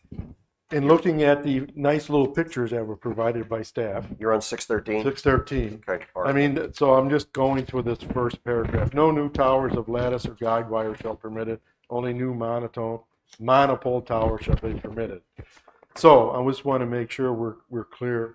I mean, where I'm at, we all agree monopole towers are fine. And I think we all agree, maybe not, that any guy wired towers are not permitted. That's what this is clearly saying. I think it states that. Right. Yeah, in And two I guess, places. do we consider the stealth tower and the water tower variety to be okay? Because we keep that underline line there, only new monotone tower shall be permitted. I guess I want to make sure that we're also saying that the stealth tower or the water tower type is also permitted. That's a good question. I mean, that's really Because I'm okay with both of those types. So I don't know where the rest of the board stands. That where it says only new monopole tower. Yeah. Are we being a little too where we should say well, either nothing, take that line out completely, and just say what we don't want, which may be a shorter list. Because I know guide wires out, and I'm a little up in the air on the lattice type, to be honest. I drove around. Clearly, the guide wire is out. I went to look at the one on 17 by 904 there. One, we don't have the space, I think Chad Yeah. said, and that's out. But over behind like the church on 904, there's a lattice tower. Mhm. And actually, if you don't look for it, you don't see it. Mm-hmm. So I'm not sure we should be, I'm looking for consensus here or discussion on. Yep. Clearly monopole look better. I don't know if we could come up with something that says lattice is not an absolute no, maybe by location, if it's a certain distance away from resident. I'm torn on the lattice one. I know what I don't want. I don't want the guide wires. I'm okay with the monopole and the. Do we allow stealth. lattice? Well, not the I way mean, it's if you written want- now. Yeah. yeah, I mean, and I may have been mistaken, but I thought the direction was just to clearly state. Actually, Ron, I think you're correct. I think there was discussion over this, and that's why I provided this, Right. It so was that helpful. you guys. And I took can- your pictures yeah. and I drove around and looked at the types. Yeah. So it's clear on one. I'm very clear that the monopole, the hidden or the stealth or the disguised monopole is good, and certainly things on top of existing water towers or maybe is good. Yeah. I don't want the guide wires type, even if we had the space. Those, at least the one I looked at over on 17 by just past the McDonald's there, it's hideous. We don't Okay. want that. Okay. I'm just torn. I'm not sure. Maybe some open discussion on lattice in general to be allowed, or lattice with some restrictions on where they're at to be allowed. The question, lattice, and Richard, you chime in on this, and Ron, well, the whole board. To me, a lattice allows them to go taller than a monopole Yes. because it's got a wider footprint at the bottom, and from a structural standpoint, you're dealing with a truss work system, which gives you more rigidity, go taller. Is there an opportunity, Chad, where people have come in with a lattice application? I've only had one application for a tower, and it was monopole. Okay, so the answer is no, that lattice, and I don't know if lattice is just archaic, if it is not something that the No, it's industry, not archaic. There's a bunch of them around. So. Yeah. well, I'm talking Yeah. about for future. For future. Well, and again, my concern on that, just on that one line, is we're saying absolutely no. That no lattice, that's what, It I says no thought that new lattice towers was of not allowed. lattice or shall be permitted. So are we really sure about that lattice part? You mean, what's your point? You saying we might Well- should have lattice? Yes, I'm not sure on the lattice one, that we should Okay. be saying not permitted absolutely. Well, from the technology viewpoint, all wireless communications are line of sight, so they're always going to want height. Now, some of the newer antennas are smaller and can be co-located more easily, and so that's how they get the height. So you're going to see a lot of these antennas, which are just little L-shaped. They're probably not much bigger than a big water bottle, and they sit on the side of a building. Okay. Now their coverage is less, which is one of the reasons I asked about what they're getting ready to build in Sea Trail. Well, let's deal with lattice. Yeah. We're talking Well, about a I'm word right suggesting that these lattice is kind of an out-of-date So method of getting coverage. I doubt if you're going to get many more Well, applications. then, with that being said by someone who knows more about it than I do, are you satisfied that I guess. we've Yeah. excluded And if lattice they- from here? And if they even feel though we have that a picture strongly, of they it. can go to the UD. They And can then go to That get being true, then the only new is that language should be there, or are we mistakenly then, when we say only new monopole tower shall be permitted, does that inadvertently disallow the stealth and the water tower? Well, it says in the stealth tower. Stealth it is says a monopole. it You is just a said that monopole same tower. thing. it's under the picture, it says that a stealth is Monopole. it's a monopole. Yep. And okay.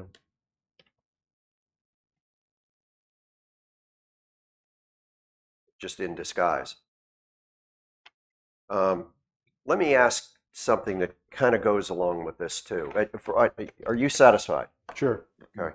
Under section Article 6.13, type and height of towers, under E, to me it doesn't read right. It said the height can be increased if needed. Well, no. And then it proceeds to talk about the structural design of it. And when you design one or you propose one, it isn't just for you that we can fit up to 4 carriers. We can fit a minimum of 4 carriers on that because we want other businesses to be able to commingle from that. But the height can be increased if needed under E. I just have an issue with a carte blanche statement like that. And then I'll move down to F, and you can consider both of these at the same time. Under 6.13 F3, all antennas shall be unrecognizable as such by an average person. I couldn't think of a more subjective statement. Yeah. And this is one that is in a lot of town-generated UDOs that absolutely sets the hair on carrier wirelesses on fire. Well, I'd like to poll the planning board to see if we could remove 613 F3. All antennas shall be unrecognizable as such by the average person. Yes. Strike it. Right. I agree. I'm good with it. Good. Everybody agree, Richard? Yes. Wes, that's not creating a problem for No, us, no, is no. it? I struck that one. The height thing needs to be. You guys need to figure that out as effectively. Why is it there? So Why should an applicant or a carrier be able to increase his height as needed? Well, if you look at B, except in public rights of way and in residential zoning districts, the maximum permitted total height of a new tower or other proposed support structure shall be 50 feet above, unless it can be shown by clear and convincing verifiable technical evidence from a carrier who is committed to use a tower that such height would prohibit or have the effect of prohibiting the provision of service to at least a substantial portion of the intended service area within a town. And then it follows to say the height can be increased as needed. So that I don't know why that's there. But it does say that maximum permitted height is permissive and is expressly not as a right. Right, but then E kind of gives them a right. to Yeah, increase it. I'd like to That's what I strike think. that. I think Got it it. creates I understand. confusion. Okay, I just wanted to make sure that you're okay with B, but Yeah, that's no, fine. I knew that, but Okay, when something follows something Got it. else, it generally is trumping. understood. I don't mean to use that word. Okay, It's, got it.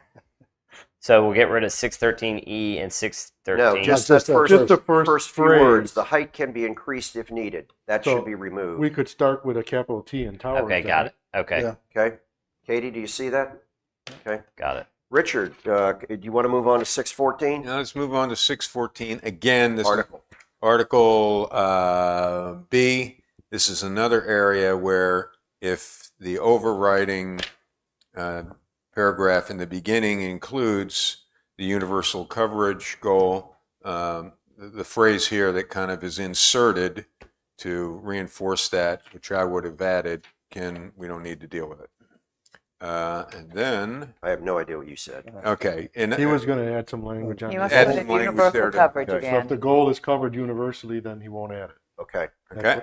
Maybe because I'm closer, I got it. I Maybe. heard the word. Okay, so 75,000. Now I'm on 622, page 626. Can I go to Article 617, setback and fall zone? I'm sorry, I can't hear you. Go ahead. Touche. Article 617, setback and fall zone, A1. We're talking about a fall zone as being if I'm reading this right, the distance equal to the height of the proposed tower. Obviously, engineers have the opportunity to create pre-designed collapse areas in a pole. And I'd hate to adversely or increase the setback and fall zone if they can engineer a collapse point midway in the pole, let's say, where that's what's going to fail first. But I think that should be taken into consideration. Yeah, do we need to see that, what you're talking about there? Just that you, Okay. instead of going for the proposed, you can add the height of the proposed tower or length of the proposed collapse. Or a pre-designed collapse point on the tower. Yeah, because that, matter of fact, the one submitted had that, right? Yes, They it did, and It it was did. a big point of contention. Right. I asked. But them- I mean, I we're- believe I asked for this additional 10% in here way back when. Yeah, On the that's first meeting, true. To get as a additional factor of safety, which I'm still, but I agree that maybe the way written, you're talking about the way it's written there now. It's the total height of the tower, Right. not the Not the collapse. Not the collapse zone plus 10%. Not the collapsible or If the you had height of a collapsible portion. 50-foot tower, you would have a 50-foot circle around you, Mhm. Yeah. plus or 55 Five, foot. right? Yeah, 55. But we're foot. saying, say the guy builds a 50-foot tower, Mhm. and the top 25 foot, there's the hinge point, the break Yep. point. That would be then he needs 27.5 foot Yes. around And it. just remember, that's not very large. Even Right. a 70 by 70. That we're not talking about a large parcel here, right? Let's get some words for Katie here for this. So you're saying leave it at the total height of the tower? I'm just saying, even if it's like I said, if it's a 60-foot tower, you got a 66-foot circle. That's not a big piece of property. I mean, That's what- 100 feet because you're 50 feet on each side. No, it's a radius. It's a diameter. Yeah. Yeah. So Well, here we're talking about setbacks and fall zones. okay, that's Yes. yeah. So or collapse or pre-designed collapse zone. And we've already got the word "or" there to That's tee fine. it up for us. And Yep. it said "or a pre-designed collapse point on the tower." yes, Including additional 10%. Plus course. 10%. Yes. Okay. It's just, You see that, Katie? Yep. Plus 10%. Beautiful. Because a 10% will be written twice in that, which is fine. Richard, you were at 620 something. 622. Wow. Page 626, and I'm asking the $75,000 bond.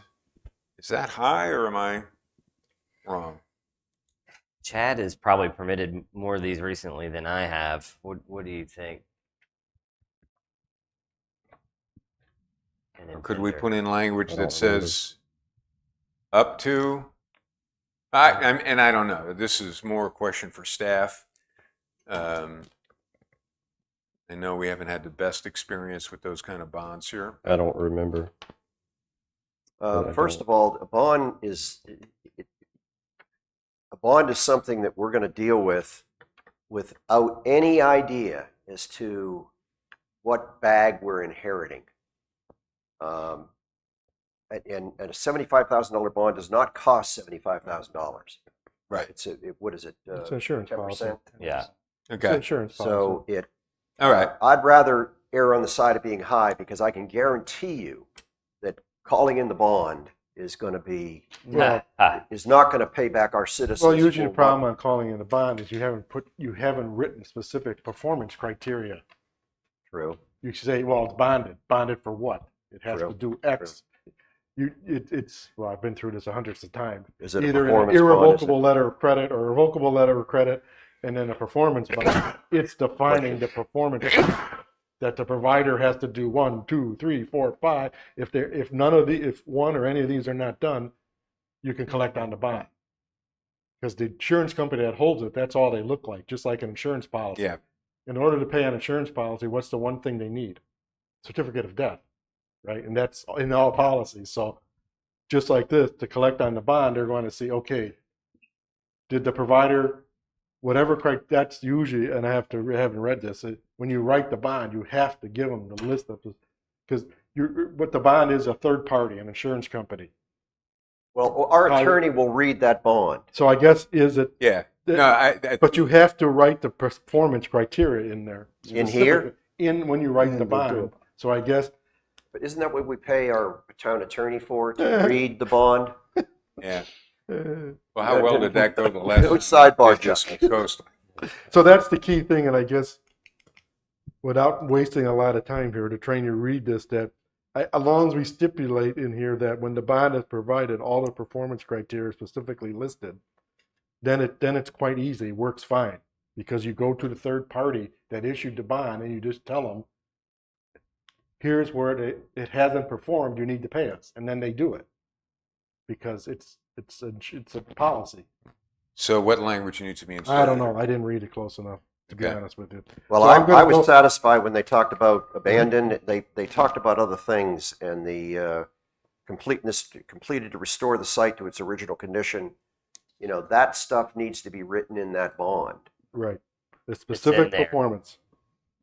So do we need some additional Uh, language in here to, You got this from someone who says that it works. I mean, Telecom or consultant. maybe in this, should we, I know, at least it's going to, should this section be reviewed by an attorney to say, yes, that will get you a bond that works? I mean, do you mean, are you saying that, for example, if the site, if the tower becomes damaged and that triggers calling the bond, are you saying in terms of performance, meaning that the bond needs to be in the amount as determined at the end there that says, you know, the current cost of demolition, removal, and site restoration, including a compounding cumulative effect of 3% annual cost multiplied over a 30-year period, which seems to me pretty specific in determining the total amount of the bond. The trigger to call the bond, I think, is well, I think what is that Ron- what you're talking about? I think what Ron's trying to say is, this is all great having it in the language of the UDO, but we need to set up a process that says, okay, this is the bond. We're going to generate a performance criteria for that bond, which you will agree to, and then it's a third-party issue. Then it's the insurance company. We petition the insurance company that says, hey, they didn't do this. The insurance company goes, yeah, you're right. Here's your money. Because what happened, my understanding is, from the last time we got our tangled up in one of these performance bonds, is there was no sufficient performance. There's a difference. They were in this- a different scenario. Yeah, this is a different scenario, and this says if abandoned. Sorry, and Mr. Chair, I'm sorry, you did point that out. This is specifying that basically, if it's abandoned and they start site restoration, they don't finish it, then you still have an avenue to pull that bond. I believe, and that's the intent of this, so that it does not effectively sit there and deteriorate. Right. So, I mean, the key thing is that, is it written such that a lawyer would say, yes, if a bond says this, you can call it. The lawyers don't- are going to get into it, you know, regardless. It's But going at to least be, if you have a bond there, you've got a starting point for the Yeah. attorneys to start jousting. Well, that's correct. Yes. Okay. Yeah. And that's not our job. All right? All right. Ron. Yeah. Yeah. I you got the hear floor. you. It's, Richard. Okay, good news. We're done. From my viewpoint, we can move to Article 7. Ron, what do you think with Article 6? I don't mean In general? editorialize. No. I mean, do you have any other points to bring out in Article 6? no, I'm good. Okay. And I think I'm good. Yeah. I'm good for now. As I stated earlier, I'm not the expert, and I yield to these experts. Civil. I'm sorry, the question? We're Good to I move think on. we're done with Article 6. Oh, If you dear say we're Guthrie, done with yes. Article 6. I'm totally done with Article 6. Okay, now we're 10:30-ish. We're an hour and a half into this. I would certainly, my goal, and I hope everybody's goal, is to finish today. Mhm. So we don't have to come back tomorrow. Just got Amen to definitions in that. the appendix. That's it. All right, we're going to go into definitions, and the only thing that's remaining is the definitions. Then we've got Appendix A, and then we've got our municipal code. We've got a couple of things to talk about there. Sorry. I'll get it later. I'd like to, under definitions, and I've said this before, so I won't belabor it, but under, okay, we're starting off Article 7 for, which is definitions for those watching on YouTube. A lot should say comma corner under rules of measurement 7.1. Please add a corner because it's not a corner lot we're talking about. It's lot on a corner. Then we talk about lot depth. And I know I've brought this point up before. Isn't it really the average depth, not the depth at the midpoint? And this definition under lot depth brings us to the midpoint. But it's the if that is not a straight line, let's say it goes horizontal for half of the lot and then it's a diagonal. The average lot is not at the midpoint. It is the average depth of the lot. In most cases, it is, but if it's an irregular shape, if you go back up, then the UDO administrator has the ability to determine what it is. I mean, Okay. The rest of the board see that? Yeah. Okay, I'll back off it. On ocean, lot, comma, ocean front, it's at the bottom of page 7-1. It's when you go beyond the semicolon, it says the back being that abutting Main Street. We talk about rear and front. Isn't it really the rear being that abutting Main Street? sure. And because there's another definition that is setback rear on the next page. So I'm just trying to keep rear and back so they're not confused. I was going to bring up lot width on page 7.2, but you've already satisfied me that the UDO administrator looks at irregular lots. Under setback rear on page 7.7-2, there's really an exception to that, and it's C lots oceanfront. Do we need to reference that here, or is that, or Wes, do you believe it's already satisfied it with a different definition for oceanfront or lot back, comma oceanfront? Well, the rear setback is still applicable on an oceanfront lot. It just happens that it's along the street lot line, which is Yes. abnormal. Okay. So it's still there. So you think it's not, there really isn't an exception to that because it's already clarified on the oceanfront lot definition? Yeah, I mean, it's called out on the area that it is most confusing is on the front setback. And if you see on the definition before, it says exception C lot oceanfront. Mhm. Because typically you would think that the front setback is from Main Street on those oceanfront lots, And but it's it's not. not. Okay. And under setback side, number one, the last line in setback, comma, side 1, we have front yard, and I was more comfortable saying rear line of the lot instead of rear line of the front yard.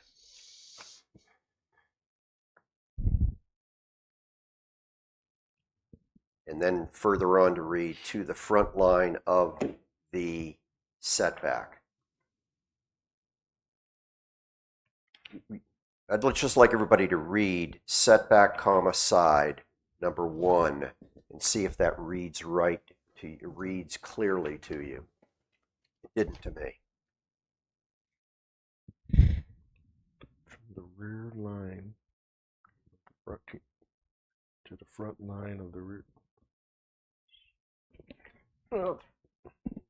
It's probably referring to the picture, right?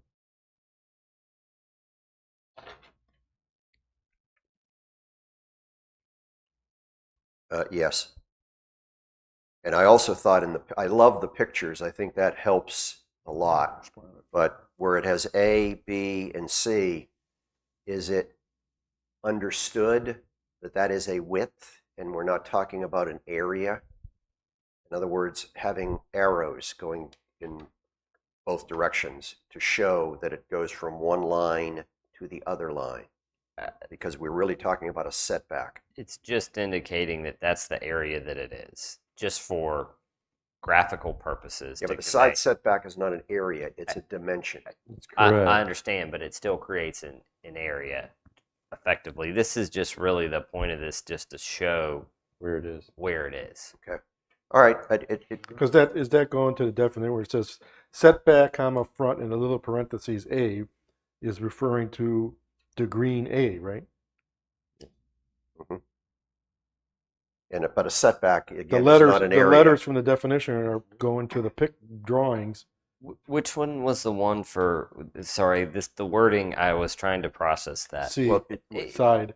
It's essentially just saying that, outside of the front and rear setback, is It's where you can build. for delineating the location of those side setbacks specifically. The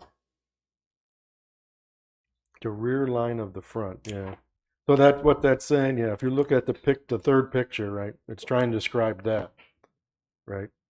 Yes, So it's saying that the rear line of the front yard or front setback, okay, so which is the front edge of the building, the structure, right?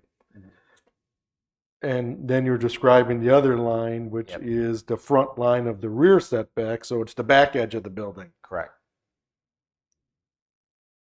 So I think it's correct. It's just very odd language to get there. Well, that was, I read it 3 or 4 times. So, I wrote, because "Let me looking at the- discuss." it's looking- worked. Looking at, and maybe, I know you're going to freak now. Does anybody think it In won't your work? little parentheses, It has been. in the little parentheses, should you cap those letters so that they match the pictures? I know it's a nitpicking point, but We can do that. in other words, because what you're trying to say is that their side setback, comma, side C is the C in the little picture below. Yeah, that will Right. help me. Got it. So that's a C, a B, and a big A on Just, the do you top. see that, Katie? Yep. In yard setback front, setback rear, and setback side, there is a alpha character in parentheses next to it. And it's small a, small b, small c. Ron would like it to be capital A, capital B, capital C, which will then correspond with the drawing at the bottom of the page. Right. Because once you look at the drawing, you understand it fully. It's from the, Okay. even though it's odd That's- language, that it's from the satisfies front edge me. of the structure to the back edge of the structure. You got to have the C side setback. It's just kind of odd regulatory language, I guess. All right, let's move on. We're at 7-3, definitions of basic terms. The other ones were terms that had to do with Dimensions. dimensions, correct. Sybil, let's start on your end of the dais here, 7.3. Okay. Do you have anything on that first page, 7-4? No, not on 7.4. Jerry? Nope. I'm good. Ron? Nope. Nope. Chad, I'm going to go on 7-4 to accessory structure. And I'll read the way I'd like it to read. A subordinate building or structure detached from the principal building with no living or sleeping accommodations, but located on the same parcel. So I've added living and sleeping accommodations. We've talked about that Mm-hmm. many times. And I thought that is where you wanted us to be. I agreed with that an accessory structure should not have any living or sleeping accommodations. Go ahead, Wes. You have accessory dwelling unit defined above it that would capture that. But should we say in dimension, maybe would it be better to cover it to saying accessory structure, a subordinate building or structure detached or that's not an accessory dwelling unit. You're trying to get a clear separation. It is. You're trying to get a Yeah. clear. Yeah. I see what you're going to. I don't Yeah. know if we need it or not. Trying to get a clear separation between an accessory dwelling unit and I an mean, accessory from a structure. staff point of view, it is separated. It isn't to me. I know, but from a staff standpoint, who's in it, it makes sense that they are separated. Accessory structure, you can put a, Do you want to put the living or sleeping facilities in there? That's Would it very hurt to add subjective. that? I'd be If- pleased. I mean, I guess my concern would be if what if no one is actually living or sleeping in there, but you have the facilities for someone to do that, right? Like, you know, Okay. so, I'm listening to you. right. So if you set up, so someone's got a bar in there, But I see you know, pool no house. living or sleeping accommodations, meaning it can't be set up that way. It doesn't have to have the act of sleeping or living in there. As long as the accommodations aren't there, then you couldn't do it anyway. yeah, but then are you telling somebody they can't put Pool house electrical with a pool couch house with with a a pool couch or a out? futon or something like that? There's just no way to really regulate that. I mean, if somebody, we can regulate the If- the four walls and what you put in it. If somebody wants to bring to me a site plan for an accessory structure and it's like, I'm going to put an office upstairs. What if they're just all of a sudden you approve the building at 16 foot tall, it meets all the standards, and then grandma lives in there? Well, then it And becomes that's a violation of of and the ordinance. Yep, Of which ordinance? Yeah. This ordinance. this ordinance. Well, what does living accommodations? Well, that's the problem. So Yeah. what I was going to Yeah. say. I thought usually it had to have like a cooking. So, there's other places that they say that you can't have more than 3. Is this covered elsewhere? I mean, we can go back to Well, I'm not trying to reinvent anything. we discussed it at length already, and the concern was that we are going after a problem that potentially doesn't exist, and that in the event that there's evidence that someone is renting out a shed in their back, then that's a problem, I've got and it two. triggers it being a violation. There was concern over having unnecessarily prohibitive language if, for example, someone wants to put a bar in there, you know, or have, you know, a grill space in there. Well, you can have a man cave. I just don't want people living in there. Okay, then that's a different thing. Do I That have- if it becomes a permanent residence, then that triggers the necessary things. But if it's a man cave and someone presumably could actually sleep in there, but they're not, that's a different thing entirely. Oh, Okay. And I mean, you I tell me what, agree. and I believe that it's already addressed in the developments, in the supplementary. But we can go back. Well, if you can tell me that it's covered, No, you know this better than I do. This ordinance better than I do. yeah, I mean, it's covered. It just becomes a Did you point say of when? becomes a headache when, and if we do get a complaint, and that's no I just matter want what. you to have some place to go and say you can't do this. Oh, I have plenty of places to go where you can't do this in here. Accessory structures shall not be occupied, leased, rented, or otherwise used for profit, income, okay. or gain. I'm done. Okay, yeah, that's I'm satisfying. done. Under accessory use definition, we talk about it as customarily incidental and subordinate to the principal use of the building. But under accessory uses, where we have self-service ice machines, they are not subordinate or incidental to a principal use. They are the principal use on their own.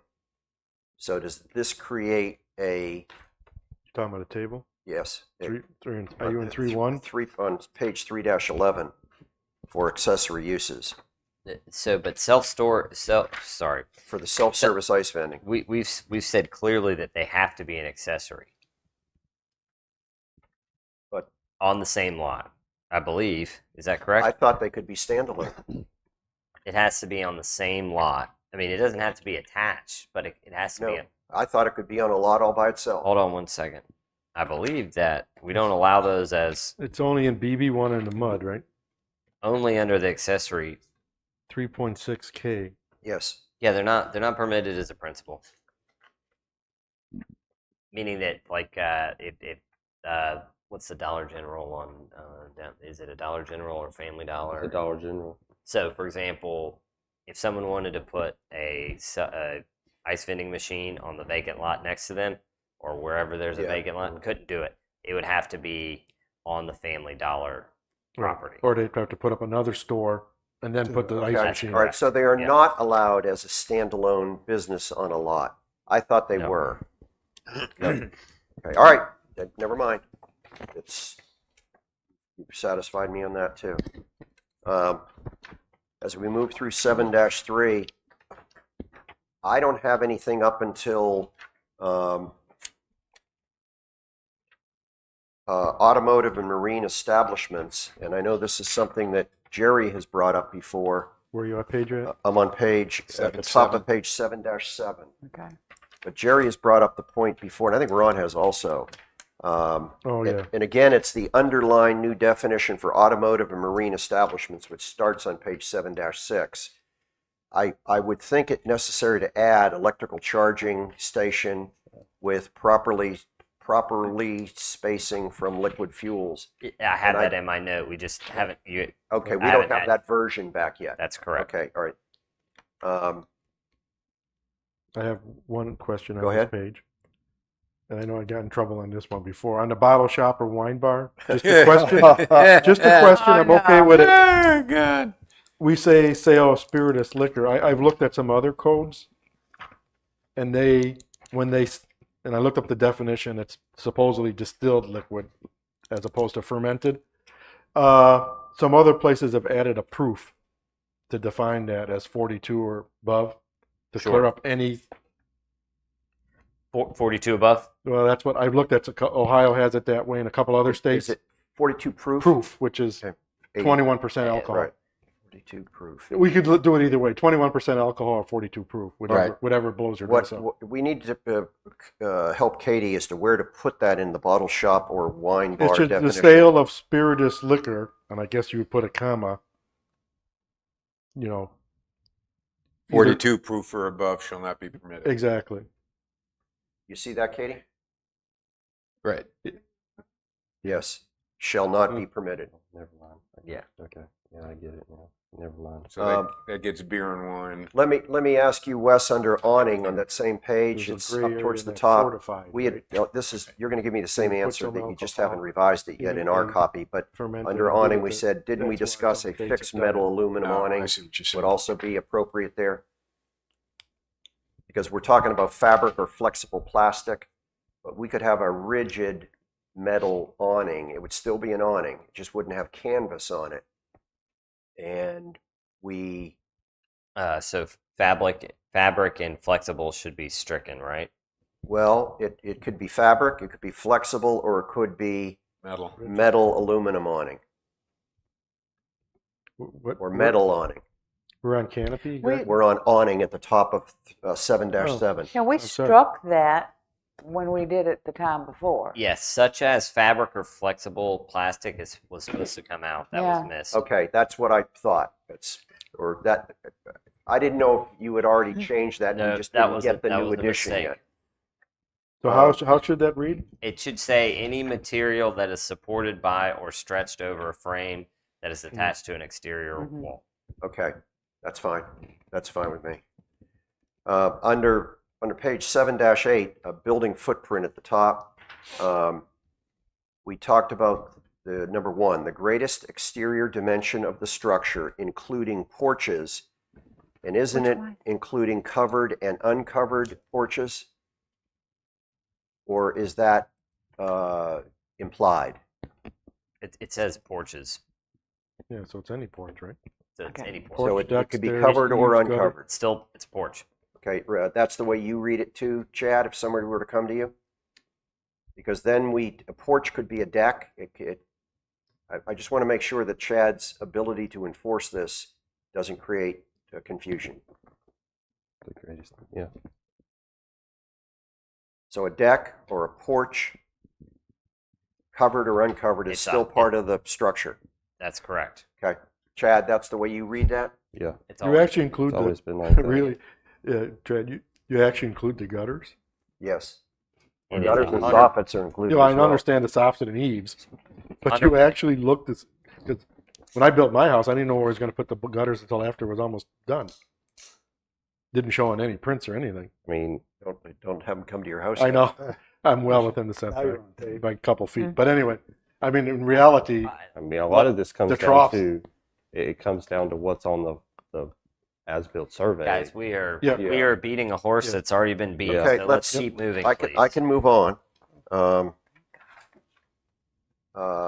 I'm going to move on to. I'm moving up. I'm turning pages. I'm on page 7-18.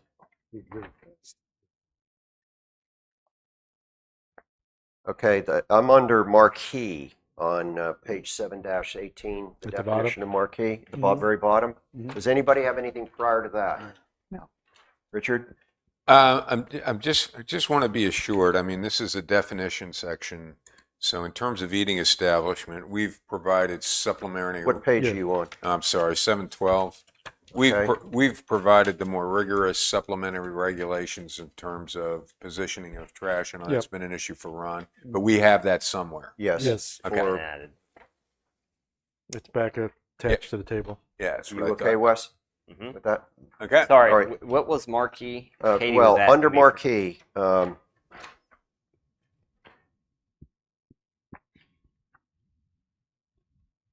What- hold it, I gotta read my own note here, I can't read it. Permanent structure other than roof attached Oh, to. I wanted to insert a definition here for what I term as market value. Now, we have a definition for market value under the flood damage article, which I think is Article 5. But we don't have a market value here, and I'd like to see it repeated here because it isn't just applicable to flood damage area. It would appear to somebody that if they weren't looking at flood damage, that market value would not have a definition in our general definitions. Only under, and that's a problem because we've separate a problem. That's a situation because we've chosen to separate definitions that are more applicable to certain articles. So you want to assert the There's definition. certain areas that we specified tax value, etc. But anyways, what's the definition? You just want to bring Well, it I'd back? repeat what was in the market Let me see value what- for see what under was Article there. 5 flood damage. Where is it under that one? If we could. Yeah, I'm trying to Because get I that don't. to you. It's not under value market, and it's not under market value, unless we added it.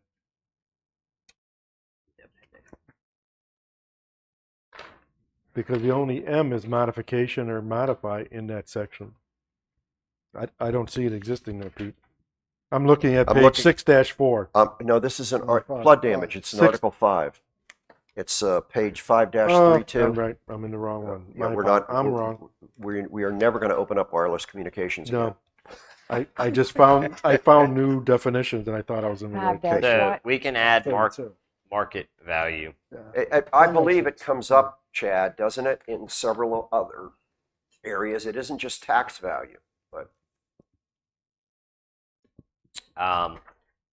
Usually we specify that the tax It's the value tax is supposed value. to be used. Yeah.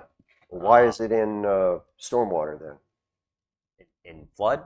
Yeah. Because that's a national flood insurance program, and there is very rigorous Yeah. rules in terms of substantial improvement and substantial damage when your house is damaged that allows And you. it's based on market value for Potentially. replacement or? That's correct. Versus tax value, where we're doing every day. Like Yeah. this is All the right, tax okay, value. And we're okay. using this All right, number. I can see the difference. Okay. I can see the difference. We're doing nothing on that, Katie. Okay. We are not adding that definition. Where are you now? Around 7-19. 719. Under page 7-19, in between monopole and modular home, don't we really need still a definition for, we removed, I think we removed, and I wasn't aware of it, the term model home to be located within a subdivision. Let's move to temporary. Yep. That should Okay, be. is there another? Real Yeah. estate And- office is what you made it. There was a couple of those, two different ones and we consolidated those. I'm not sure where it went.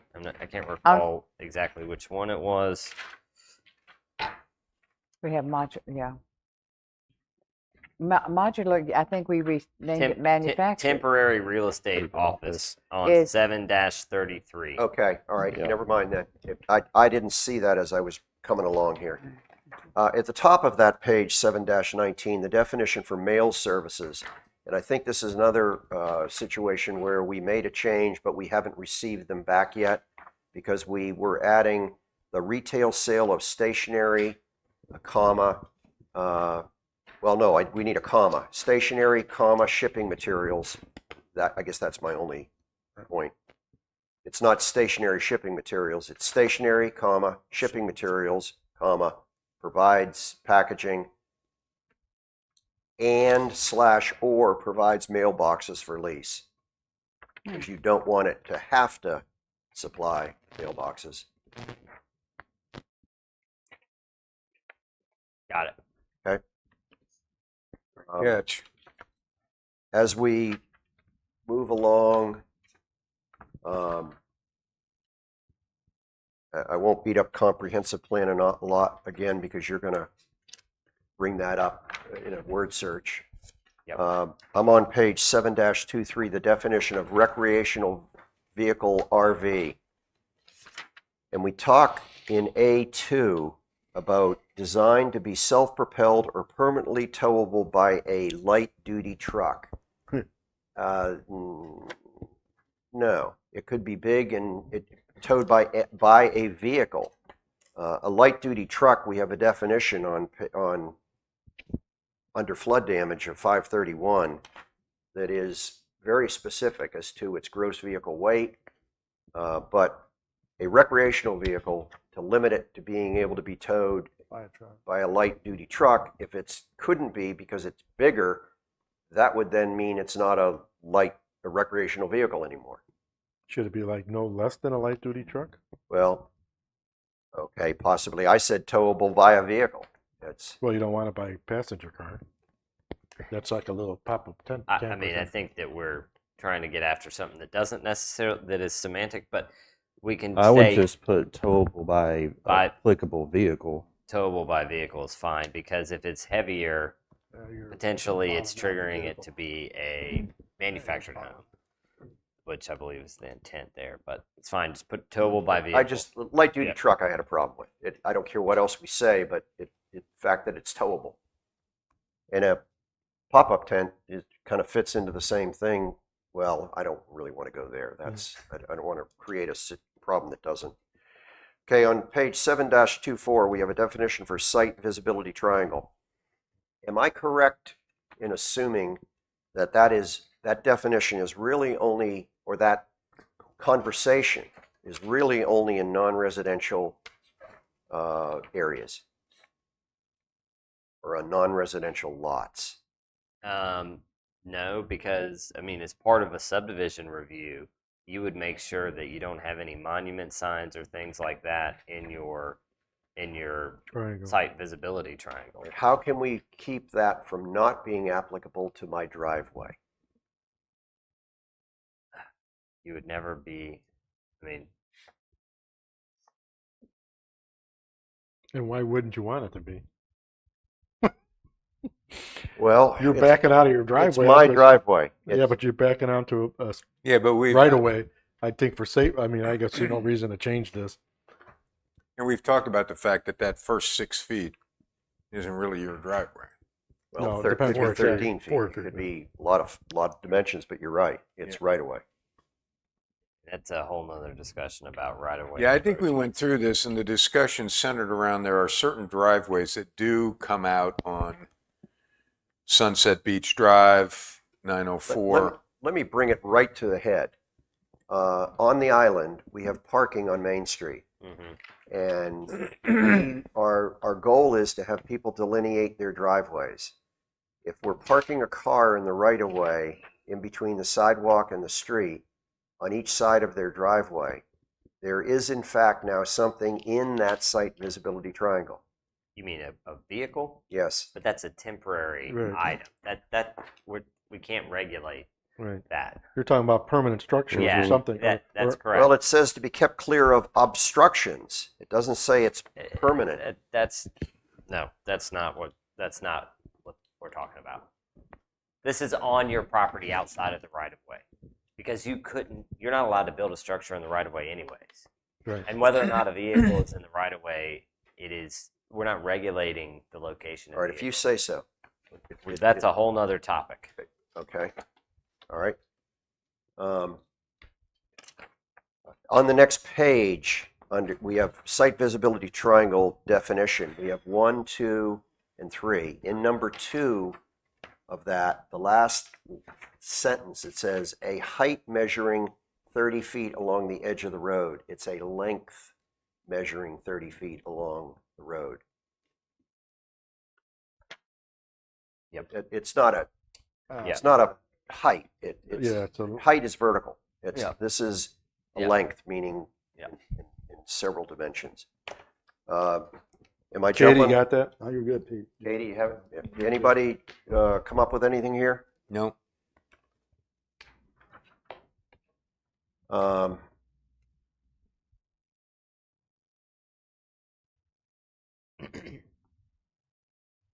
Under site plan minor. Didn't Wait, we? before that, I just, Okay, go ahead. oh no, you're right, site plan minor. Yeah. Yeah, Uh, there's a fix made, but maybe, did we do it after the So 25th of May? We haven't seen that yet, I think. No, I Didn't we go from realized 2 to that 4? we were you guys were incorrect. Oh my God. Yes. Can't be. No. It ain't so, Wes. Yeah. We determined that. Go back to my notes here. Clearly, that I can't quite recall, but the existing definition was correct. Referring to 2 or fewer. I thought, Yes. Yeah. Proposals for single-family residential uses and duplexes consisting of 2 or fewer, because multifamily is 3 or more. And there was a time that we discussed, a different definition, but ultimately that's the one that we arrived on. I went back and looked at, I believe the minutes said as much too, for that meeting, but there should be no modification there to that definition. What about the point where we talk about impervious square? It's in the centroid of this definition. Impervious square footage or an enlargement in an existing structure's footprint is proposed. Didn't we limit that to more than 200 square feet?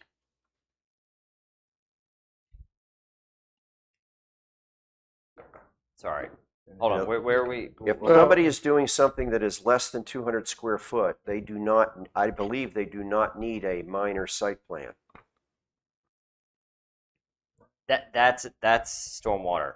Yes. So this should have said. This should have said somehow it got changed at you guys' recommendation to the word 2. It needed to be changed back to 4. And that's what I said here. It should be 4. Okay, yeah. For Wait a minute. whatever reason, we I'm- got all I'm lost here confused now. on this. so we're on the definition of site plan minor on page 729, right? Yeah. Yes.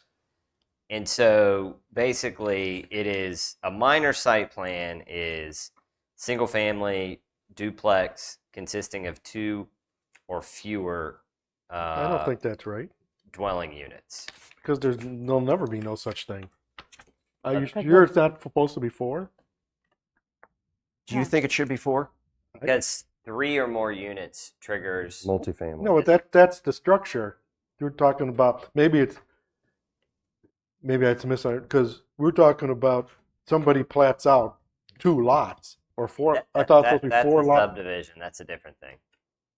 I think maybe that's where we got confused. That Yeah. you were conflating subdivision with site plan, and those are 2 different things.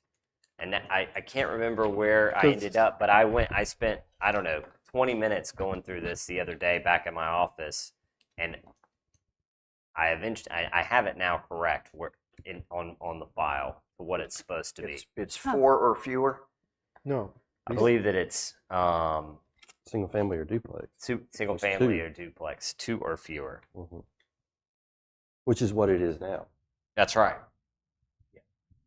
I And changed it to Yeah. 4 or fewer, but Mhm. Yeah, I guess the question is, we're talking about It is 2 or fewer. Yeah. Yeah, so it's just single family.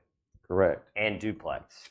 Well, And- but and duplex is duplex single is- family. in the Well, it's, building code definition, it's under the same code. yes.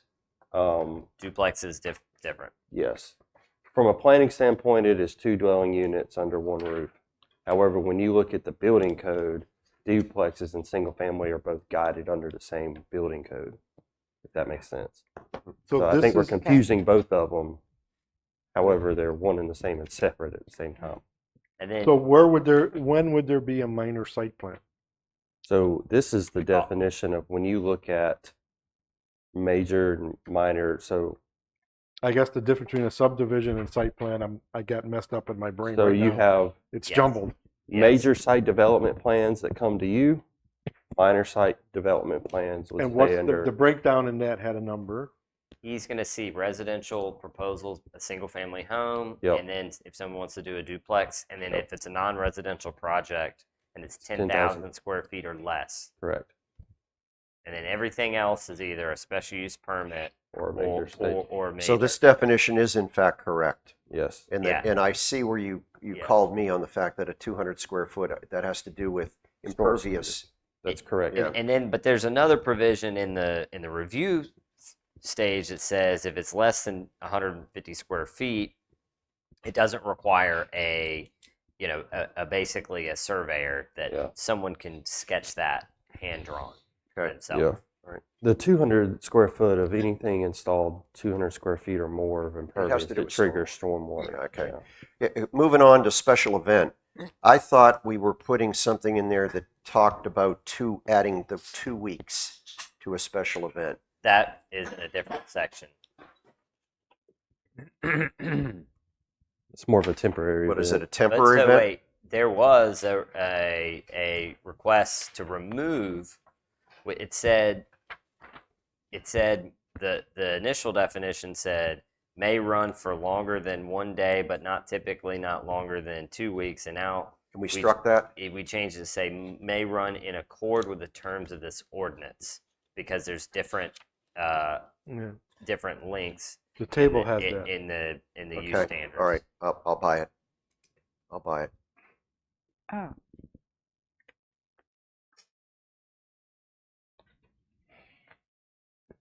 Oh, I'm turning a bunch of pages here. When we get down to tree regulated, I think there was We will- we were going to add pine trees greater than 30 inches in diameter. Yep, that will all And be changed. Then that would agree with 3.35, table 3.12 that we had. So you've already changed this. We just don't have that Correct. the update There's yet. just going to be a number 3 in that section. That's, yeah, I guess it would be. Article 3 will contain those changes as well. Okay. And that includes, I think there was one section of it where we had to So- add southern red oak. That's correct. Okay, cool.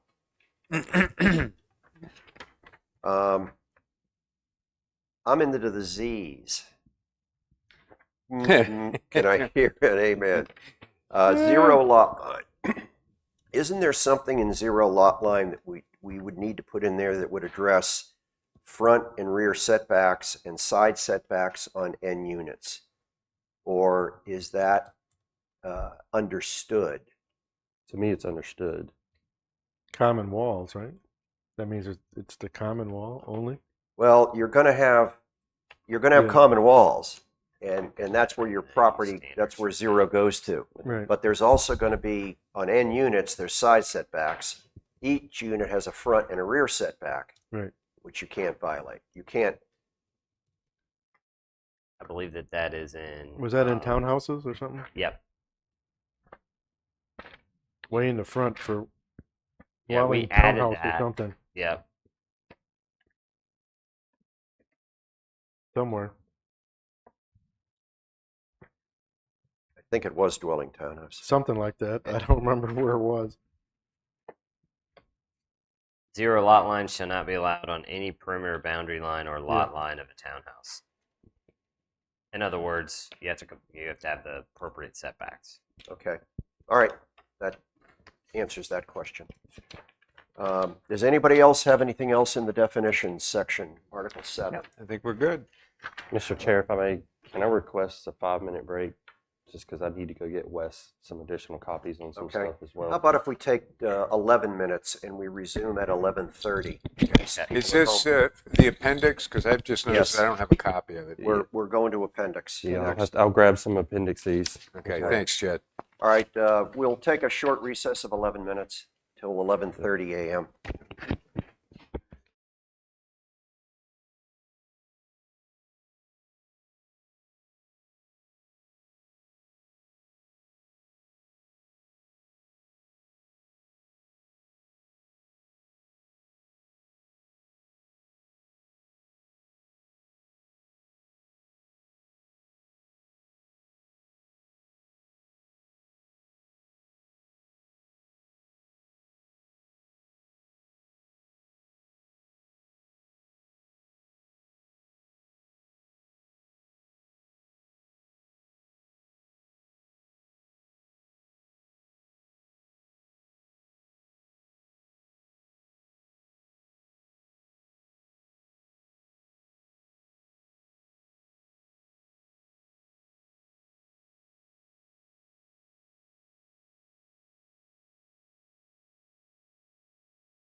Okay, we're resuming our meeting after a short break.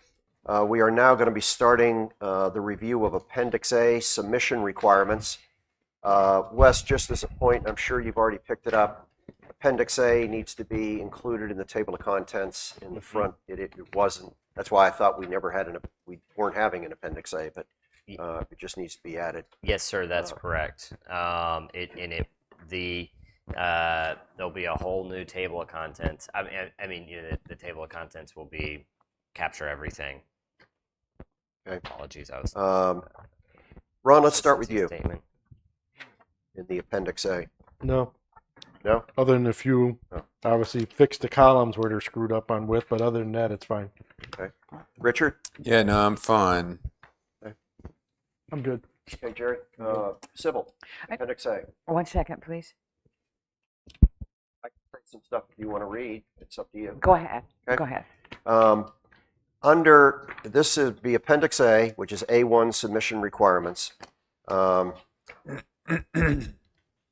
We have on the second page, A2, because these don't have numbers to them, it's the second item down that starts off with location and dimensions of existing and proposed buildings or structures.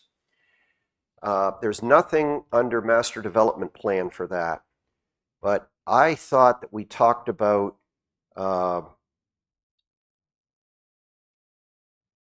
It is on the following page on A3, third column down. A3, the third column Sorry, down. third row down. Mm-hmm. For I thought I saw- residential use, where we Mhm. talk about multifamily. Yeah, it's the only check was MPD on All right, that. but don't we all, okay, I'll go to that one then and incorporate the thoughts into that one. Again, we're on page A-3, which is Article 8.1, A.1 submission requirements.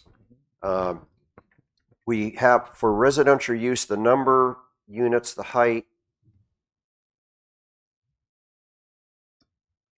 Yeah.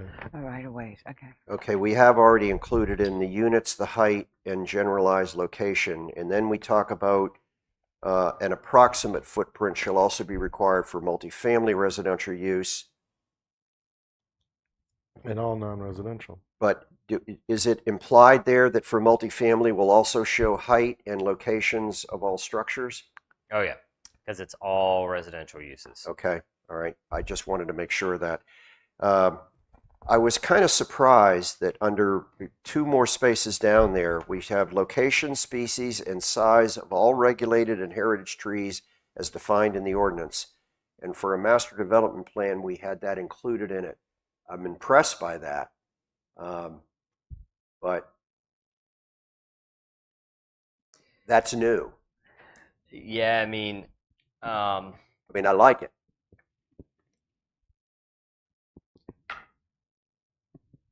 Which one is this? can't on? recall. This is the third up from the bottom in A1. Location, species, and size of all regulated and heritage trees as defined by the ordinance. And it's required, Development. This is on fourth A3. yes. Okay, sorry. No, it's on A1, No, page A3. page A3, Page A3, yes, got it. Article A1. Thanks. And we have a, Mhm. you know where I am. Yeah. So, thank you for pointing that out, Mr. Chair. It may be that it is worth noting just to change it to all heritage trees and not subject someone to having to do all regulated trees. Certainly, if they're submitting a smaller tract, they may submit the requirements of a site plan already, which would require that. But I could see a large. We're all overwhelmed by what has just come before us. So that's kind of what's in my mind as to a conditional zoning, a master development plan. And that's probably not typical. Yeah. And I have a question. Why, and this just maybe my ignorance of the process, why is this part of the preliminary plat but not the final plat?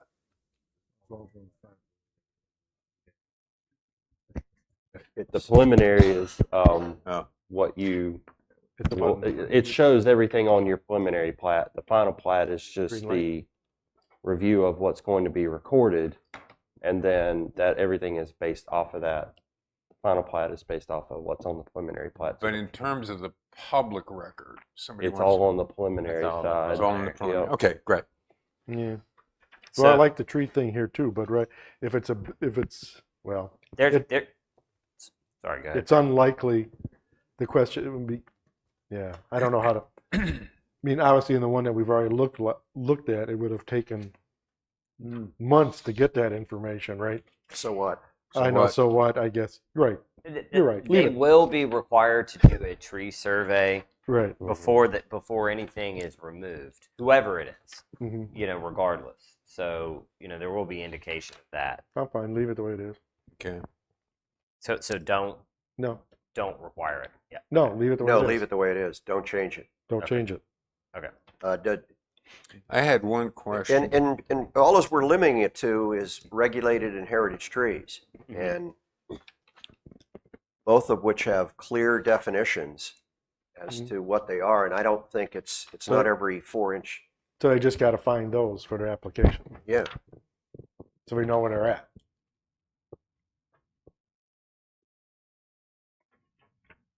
Chad, Say that again. Yes. you see what we're asking for here. Let's take it in here. So for a CZ, this will be required. Oh, so Yeah. It's I not. mean, it's very specific trees and it's very specific sizes. Right. So yes, they need to do a tree survey, but what they need to show us is the trees that we think are of import that they might be considering having to remove. right. And that helps us then with mitigation formulas and Right. I For don't. instance, I if- think there's going to be examples that where it potentially is needed, and there's going to be examples where Right. it's not needed at all. Potentially where, what you could say is that for conditional zoning proposals of, on sites greater than 25 acres, that only heritage trees need to be identified. That's really I will say this, and this might help you, is that obviously with the MDP and the conditional zoning, they can't seek preliminary plat approval at the same time, right? So they're going to have to show that on the preliminary plat. it would there'd be another phase where Yep. it would be Now, At this point, I'm just. I wouldn't say it's needed, but if somebody is seeking a major site review in accordance with the MDP, then yes, it is going to be needed. But that process will trigger everything under the major site development review process as well. But I'd still rather have it up front. but that to me is after the conditional zoning has been approved. I'd like to leave it the way it is. I'd like And to I leave was it the just way it trying to is. make a comment that I was impressed Okay. that it said what it said. Yes, it is more work, but you only have to identify okay. those trees, and if they end up in the footprint of the building, you'd like to know that. I had nothing else in Article A. Richard, anything in Article A? I don't know. I saw something that, and maybe it's about not having to provide location of ADA parking spaces was not part of the preliminary plat. Am I wrong? That is a building code requirement, not a planning and zoning Okay, requirement. got it. All right. All right, Ron, anything in No, I'm Appendix sure. A? I'm sure Wes has seen a little. On table A2, the column with thing's a little messed up, but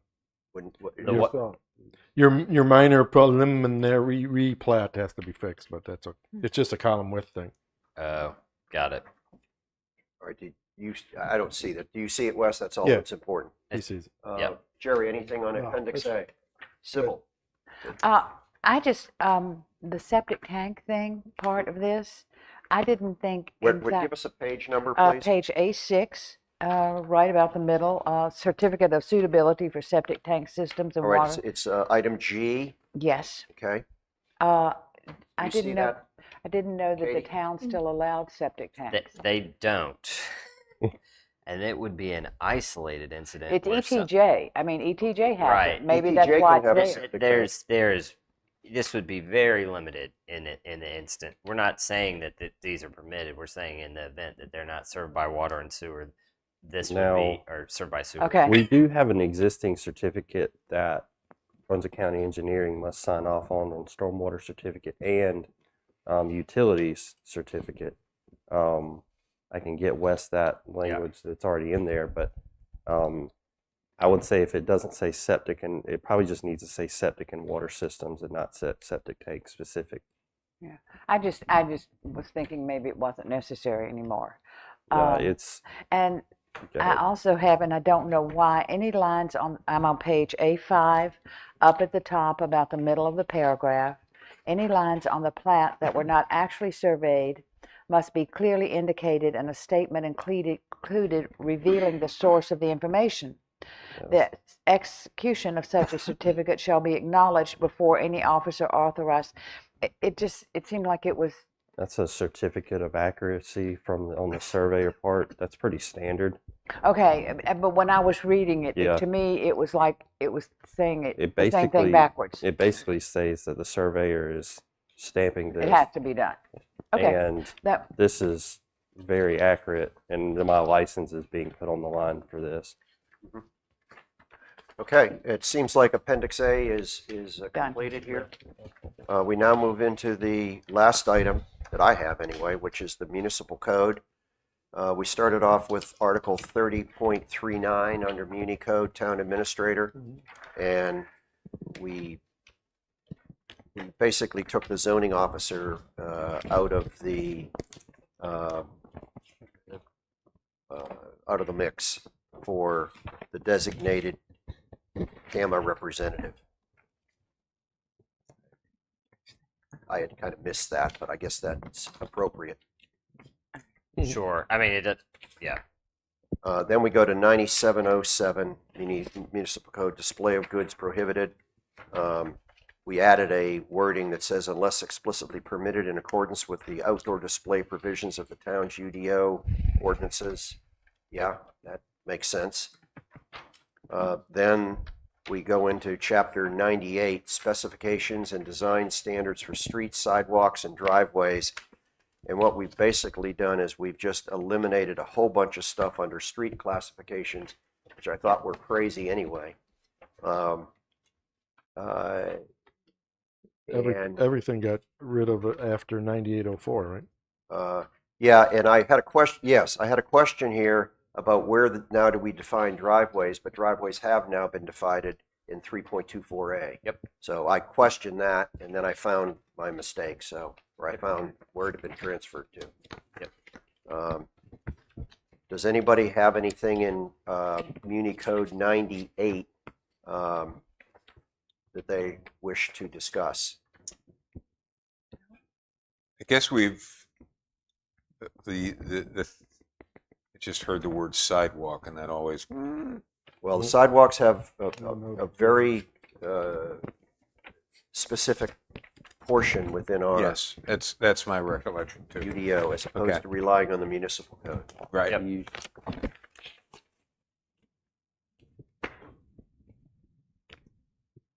What's your question?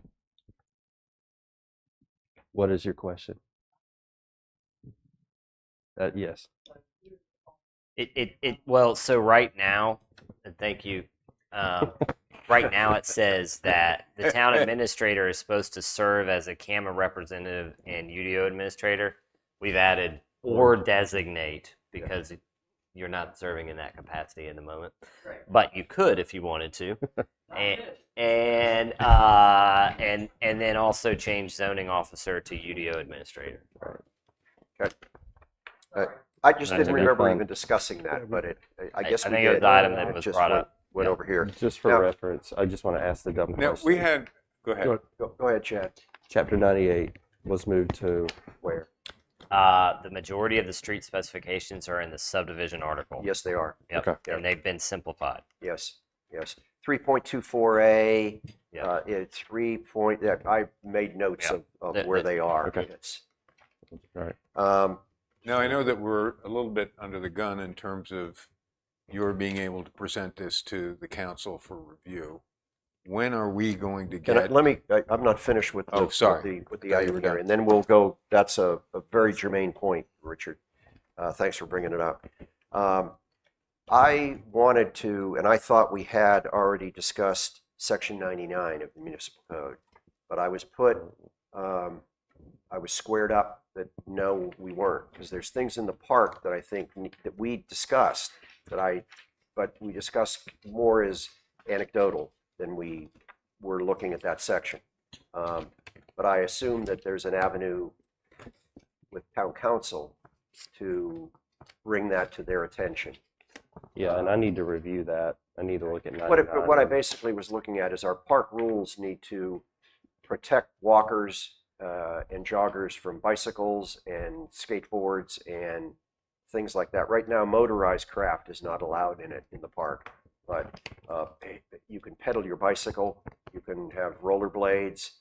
Those things I'd like to be considered by town council. Yeah, so that would not be a purview of this. We would need to, you and I would need to have a conversation to, Okay, with got it. Lisa I'm past that now. to now address the All right, council. now Richard was bringing up a point about Yeah, what I- is our next step? I would just like to add to that list, electric bikes.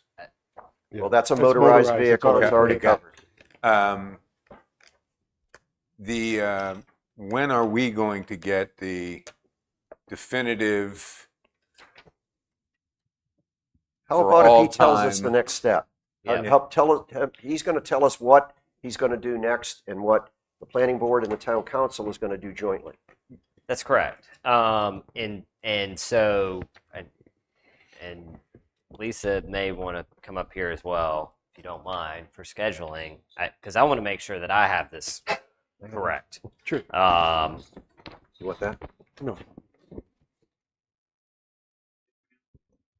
My understanding is that, well, one, the next step is for the board to make a recommendation on this, so it officially. And there was no consistency statement or anything here yet. And I thought about that. I mean, you can make a blanket statement that is generally consistent with the land use plan. So it would be the board make a recommendation of approval to the town council of the draft unified development ordinance, and that's what I was typing up earlier.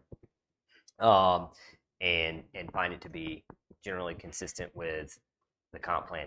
The comp plan doesn't go into detail about this.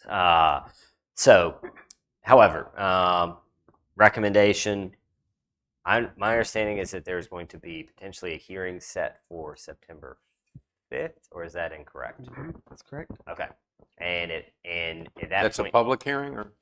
Yes, that's the public hearing that'll be set by the town council at the August 14th meeting. okay, And and what is that tentative date? September. September 5th. I just Yeah. want to make sure I'm here. And then in terms of August 14th meeting, that would be Chad and or myself there to officially basically present the fact that they've been given the new updated copies. And it would be my goal. I would need to turn around all these changes to have to them conceivably by the 11th or at least by the 14th, What's Friday, Katie? the 11th. Next one. Yeah, The 11th. I really need it by the 10th. I mean, I can push it. We can push the packet back, but I need it I to could go probably out. get it by the 10th. Well, their meeting's the 14th, so that would only give them 3 days to. Well, they've counting the had it. weekend. They've had it since June. Well, at that They've point, been we're only reviewing. setting the public hearing too. They're only That's correct. accepting the But recommendation. we've got a whole bunch, we've now gone through it the third time. There's significant changes that they have not even seen. They're paying what's attention. their- So hard copy to here or digital by 8:10, and then I will distribute it to them. yeah, and then Do we get it too? Yes, Yes. Mhm. I'll give. and it. then formal presentation on the 14th. Seek questions, and then prepared to have another discussion with them on the 5th. I believe the chair was alluding to whether or not there would be a workshop between the two parties. We had initially, as part of the contemplated schedule, it had an option for a workshop. I don't know if it's necessary. That's up to the council and administrator. But I The joint believe- workshop session, UDO review, planning board and town council was set in September of 2023. right, if It necessary. didn't say optional. Okay. Well, So the public gets the copy at the same time for the public hearing. I would think Yes. that yes, On the 10th or whenever you issue Yep. that. When we that issue that agenda. packet, the UDO in its entirety in a draft form will be included in that packet. It's gonna be a big Yep. And then it'll be up to the town council to establish if there's a joint meeting needed. Okay. And they'll do that at the August 14th meeting as well. I guess I'm confused. Is it needed or required? It is not required. I included it in the schedule as, you know, I mean, oftentimes it is something that's used, but you know, we've Okay. as Pete alluded to, we've had 21 meetings with, so the horse is, you know, he's in his grave. But so yeah, I mean that's up to. And all this will be included in Chad's staff report to them of if they want a joint meeting, that they'll need to schedule that meeting during that as well. The appropriateness of members of the planning board meeting, not violating open meeting laws. But let's say if a couple of councilmen say they'd like to sit and, okay, you've handed them this binder, and they, all right, what is this? Two of y'all, two of them. Okay. It's not in violation of open meeting law. Okay. But I'd like, well, I'll tell them that is an option that we would probably encourage. To And have that's just exactly discussion. what Chad and Wes and you all did with the council for the conditional zoning as well. And that is absolutely permissible. Yes, and I'll say that if there is I'm not going to schedule a workshop. That's up to staff and the council. Lisa will know, I believe, if the council is interested in doing that, and we could just have a daytime workshop to address any questions that they may have, so that we're not in a 6-hour council meeting, regular meeting. When And we- I'll communicate that to them in advance of them even receiving the final Yeah. document. Here's something I think is going to happen because you're not perfect. Oh yeah. We're going to get on the 10th of August. We're going to get all of this it's supposedly reflecting everything that we agreed to or that we've discussed. If there are things that are not the way that each of us maybe understood it, I would like to see an avenue, a method where, let's say I find something. I write an email, I tell you what it is, or Chad, however you want it, Yep. or send it to Both. Lisa, and then you take it under advisement. And there needs to be some way that maybe Chad then tells the other board members Wes's decision. Now, if it's something that he can easily correct to me, we don't need to have 15 emails going back and forth that say, never mind.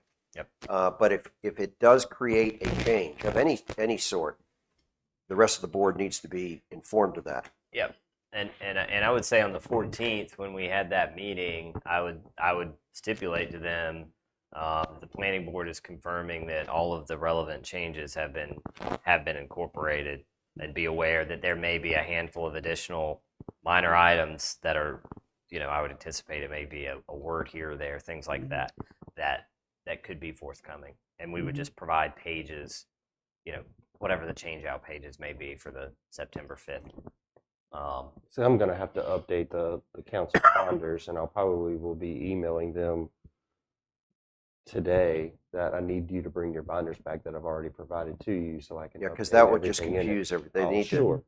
I will take what's in there now and remove it and replace it with what Wes will give me. Yep.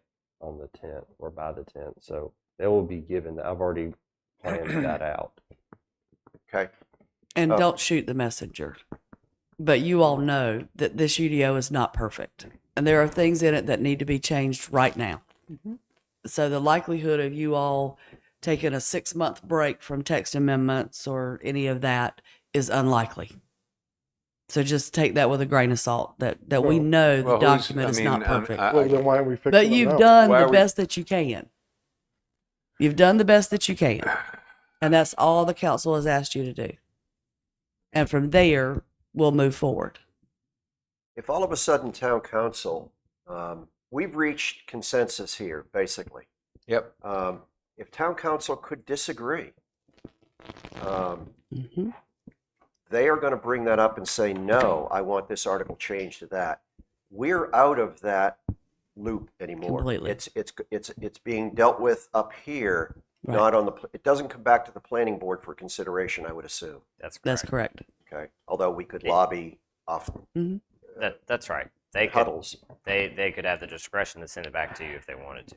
Because you're an advisory board to them. They're the legislators. They're the ones that is enacting the laws. So if they see fit to change it, they can absolutely change it. Well, I understand that there's always a chance for future text amendment, but maybe I misunderstood. If I'm hearing there's already one or two red flags on, can we address that before the vote? Well, we don't necessarily know what they are, Well, it's, but in a you think realistic it's- world, yeah, we know that a they're minute there, ago you shared with us that they were watching this closely. and they are watching it closely. Okay, so why have we not been informed that, hey, there's some issues that we see that maybe you ought to take a look at before you send this up to us? It's a generic comment. Yeah, okay. That That's when I It's misunderstood in it. a realistic world, we know that there are things in there that need to be tweaked. I have So no- let me just say, on the workshop thing, fine. And then based on that, maybe it's a good idea to do it. Has it worked before in other areas? It's where I would say that it is where it depends on each local government. Where there are lots of questions Right. that exist with the governing board, it is a helpful venue. So, But if there's not a lot of questions, if folks have been, following along and they understand Then- where we are, then it may not be necessary. But it's up to them. then the only thing I would say on that is scheduling. 'Cause I'm going to be gone a good portion of September. So. Yep. So we had a little to do before on My- scheduling a date. Should we block out a day that's possible for this? So people schedule around it, even if I can't? That's know pretty how- much You know what I mean? impossible. We You're had a- talking about scheduling a maybe date for 14 plus people. Yep. That's right. I would say that potentially, Well, my the my 14th experience is if you let stick. him finish, Sorry, please. Les, go ahead. on the 14th is potentially an option given that they'll theoretically be here, but I know they've got counsel. The only other thing I will say about the amendments and things like that, whenever you do one of these, and within about 6 months, there will be a handful of things that just are missed or something is awry, doesn't work, and it will come back to you. And so I want to remind As a general text amendment. that's right. Yeah. And so you guys know the level of detail we've gone through this, but it is not possible to contemplate all scenarios. So just It's a living, breathing thing. It's going to change. and so I there will don't care be a how couple of hard you things. try to make it perfect. Yeah. I would. Yeah. I don't want to dictate anything. But when a text amendment does come before us 6 months from now, they could have half a dozen different things in it from different sections. Yes. That doesn't open up the floodgates for us to sit here as a planning board and go back to an article that isn't even being referenced in the text Correct. amendment. Correct. There's other avenues for that too. That's correct. Okay. All right. Sorry. It's just been my experience when you have multiple schedules that if you stick a flag in the sand, you may have to move it, but at least you give people something to work around. Well, I think staff has always done the best to get the most of us here when we can. Well, we had an incident that had to do with my availability at the UDO that did not reflect that. Well, and I think everybody has apologized to you personally. for No, that. and I understand. But I'm we not. had an applicant Yeah. that was steering the boat because it was their application. Yeah. So we. So do we want to attempt to create a suggested? It's I mean, possible here's the- on the 10th we could, because I've got to get these hard copies. But I mean, too, it also comes down to, I don't think we should put any kind of stake in the sand. Like Lisa said, if Let's the figure council out if they doesn't, wanna do yeah, we've got to figure out if the council wants it or needs it right now. I would assume as a part of this discussion that we are not going to have a meeting on August 17th for the planning board That's correct. because we've got it scheduled right now. Yeah, that is Or something tomorrow. we'll go into in our next Or new the meeting business. tomorrow. Which Good that- point, Ron. Thank you. that So we could got to be- cancel that. We that have, could be an we'll have option to as well. officially cancel the meeting for tomorrow. So Well, do you want to perhaps use the 17th? Is that stick in the yeah, sand? potentially, let's just, Lisa's aware, she'll communicate with the board, and see if it's of interest to them. And the 17th it's on my calendar as well, so that is a placeholder, Okay. conceivably. That wouldn't really be enough time to notice the public. I mean, we would be within the 48-hour rule, but 3 days and it's a 7 o'clock at night meeting. Yeah. You know, we would really be pushing it. Yeah, but we don't have to have the public involved in a joint meeting between. Oh, it would be Oh an yeah, you official do. meeting. It's It a would be- public meeting. It would be an official meeting. Well, but it's on the Even the calendar 2 by already. 2. It doesn't matter. It's not the town council's meeting. No, I thought So the this town was, council would be the one I see, scheduling it. I see. but isn't this the informal 2 by 2? We're not. No, No. Mm-mm. That's huddles. That's not ever Okay. happen. But I will definitely communicate with them that your desire to have a joint meeting prior to the adoption of the UDO, and then they will discuss that at the August 14th meeting. The problem, not the problem with that, because I like the rest of the board, I think we all advocate that. But what I see that being is, okay, tell us what you've done, planning board. And it's like, we're here to answer specific questions, not to say, okay, in Article 1, our general philosophy was, we're not Right. going to give them a Cliff Notes version of this. And They Weston, need to I read mean, it and say, Sorry. what did you mean by this? Yeah. That's correct. and I'm prepared to sit down with them individually, go with them at length as well. I mean, that's always a standing thing. So they will be prepared as they need to be prepared. Promise. Well, but if they get this on the 10th and they're meeting on the 14th, they're not going to even. Well, But the I won't speak 14th for them. is them to accept the recommendation from the planning board and to schedule the public hearing. And then they've got from the 14th to September 5th to review it before the public hearing. After the public hearing, they can schedule however many meetings they want to right, to but we- discuss it prior to their final formal adoption of the UDO. But I can't, as one person, move forward on anything until I get on the 10th everything in one binder, or one packet, or an email, or in a PDF, something. Because I've got to then go through, just like all of us have done on everything here, I got to go through and make sure that the changes that we agreed to are in fact Reflected. captured. And so it's going to be a couple all-nighters between the 10th and the 14th for us to make a recommend. I can't recommend today because I haven't seen it yet. So you're So if you don't make a motion and recommend it today, then it doesn't go to the August 14th meeting.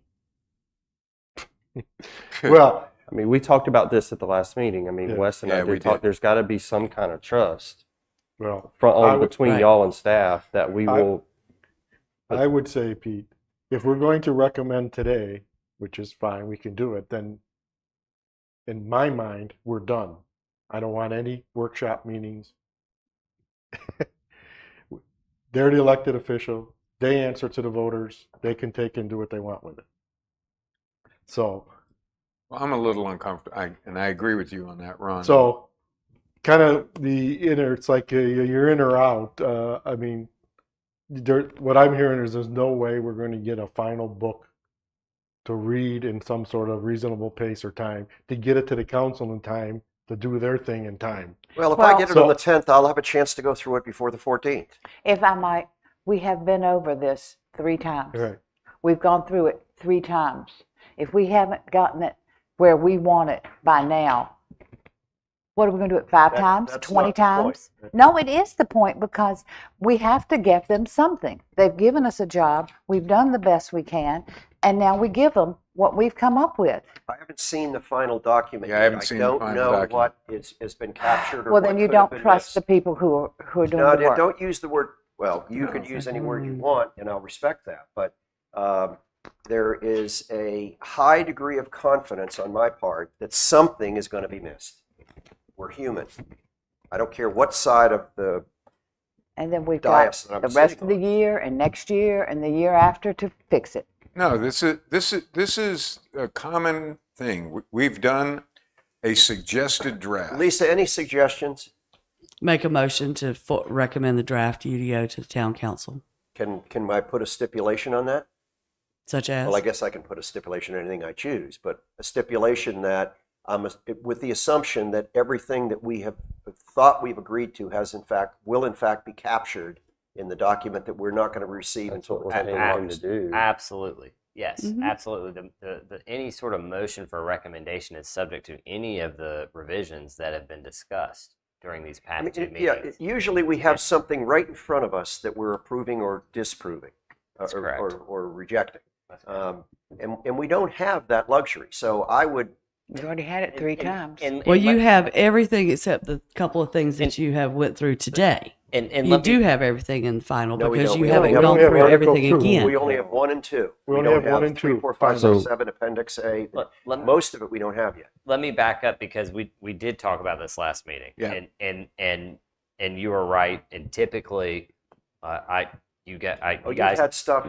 You've been a Trojan when it comes to getting stuff in front of we us. get you guys stuff before you make a recommendation. So there is I believe that there's a time crunch here. If there's not, then I'm willing to get you guys this stuff on the 10th, and then we can have another meeting on the 17th. But I believe that there's some issue about trying to have a hearing. I don't know if that's the case. He can't You have- guys tell me where Yeah, we what is it? where we are on What that. are the time fences for the council, I guess? I mean, is it because if it gets bumped back a month, then it would basically be they would receive it on the 5th and have a hearing. I don't know that we want to talk about Yes. bound anything back a month. I think we can work it to make it work within the schedule. I am just concerned about making a motion of accepting something that isn't before me, that I, in hard copy, Sure. that, Yeah. or in electronic, that I can in fact say, yes, this is Sure. everything we've agreed to. I won't We can vote for it. stipulate that it is with the understanding that everything that we have discussed, and we have margin notes that will choke a horse. I'm not gonna. Yes, they are. I'm going to take care of all of the things that we have discussed, and if I miss one, which, like you said, or there may be a miscommunication on it, let me know, and it will be brought up Okay. at the council level or individually. Well, even between the 10th and the 14th, that gives enough of a window for me to and I can't speak for the rest of the board, to Live review all the it. way through the 5th, I don't- and then I- beyond there. I'm concerned about what Ron said about if we're going to vote on something now that he's done with it. Are you satisfied with at least a caveat? I guess I don't understand the process. So, Well, it are we sounds still like, deliberating it No. or not? No, So- all we're doing is So it's now a we're clarification. now we're sending emails around. If The council's just desire is this council is the council who started the process of the UDO rewrite and audit. This council's desire is to have the public hearing and adopt this draft into a final copy prior to the election. Yeah. That's their driving force. so So that's we what still sets have the the month of dates. October to work with. Elections in November. The town council has the month of October. Right, that's what I'm saying. So, I If they think so the choose. I think the schedule we've talked about is doable. My only concern is I want to put a caveat on the approval recommendation for moving forward to present this to town council. That I'm not going to repeat. And we've myself. said It's- that the caveat's fine. Okay. yeah, To make your absolutely. motion. I'll make I'm all those turning. changes. I'd like to have it Yeah. unanimous, and that's why I'm turning Yeah. to my planning board members and saying, "Is that okay with that caveat?" well, let's hear the caveat again. In terms of the mechanics of how that works, The motion would be a recommendation of approval subject to all the revisions discussed and a finding that the revised UDO is generally consistent with the town's land use plan. Separate of that, Wes, myself, if I receive communication from Chad, Katie, or any of you that, hey, page 6.3, we were supposed to strike out the word 6, I am sorry, you are very correct. I missed that. Or you're wrong. Or you're wrong, Right. or that was discussed, or whatever it may be, and that wasn't a change. That was just, and then any of those items will be brought forth, between at whatever, either on the 14th or on the 5th. Council, if you're going to make a recommendation, if you're going to make a motion to adopt this, it needs to be subject to this, and this item, Okay. and they'll have a list. That we've since clarified, since you've received on the 10th of August your binder. Correct. And that's up through the September 5th date, right? So Mhm. that's It the could be public the hearing 5th, is or on it could be September in 5th. yeah. October, or it could be It in could be November. later in September. Yeah, it Okay. could be later. It in just September. depends on what the list is. I don't anticipate the list being I- very long at all I because I have to faith think the in list the is going to staff be minimal, that I Yeah. have. but I Some just, mean, of it's if gonna this- be devil if is in the typos. detail. Mr. It's- Mr. Chair, if I may, if this helps, stuff that's addressed inside this, it's going to be in the minutes, all that. If we missed a comma or the or forward or six can I be don't addressed. rely on minutes. Katie does a perfect job with it, but minutes are not a transcript of the meeting. And It's- then, they're not but intended to things be. that can't be addressed where we talked about the idea of having a 32-inch square foot sign versus a 64, and we didn't officially vote on that. Those are the things that I'm more cannot- interested in a 30-inch tree versus a 32-inch tree. Yeah, and those things can be addressed. There's not many changes. I'm going to have them. I'm going to get them done. Hopefully, get them to you early on the 10th.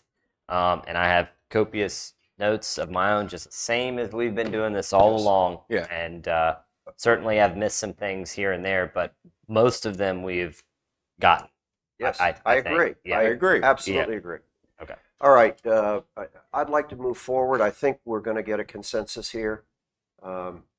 Hopefully, we'll get a consensus because I think we don't have to have a unanimous vote. It will still move forward, but I think it would serve the planning board well to be in agreement. I'd hate to leave anybody's behind being suspect of the process or the details. And just know whoever makes the motion needs to put a caveat into the sentence in there that said is consistent with the land use plan.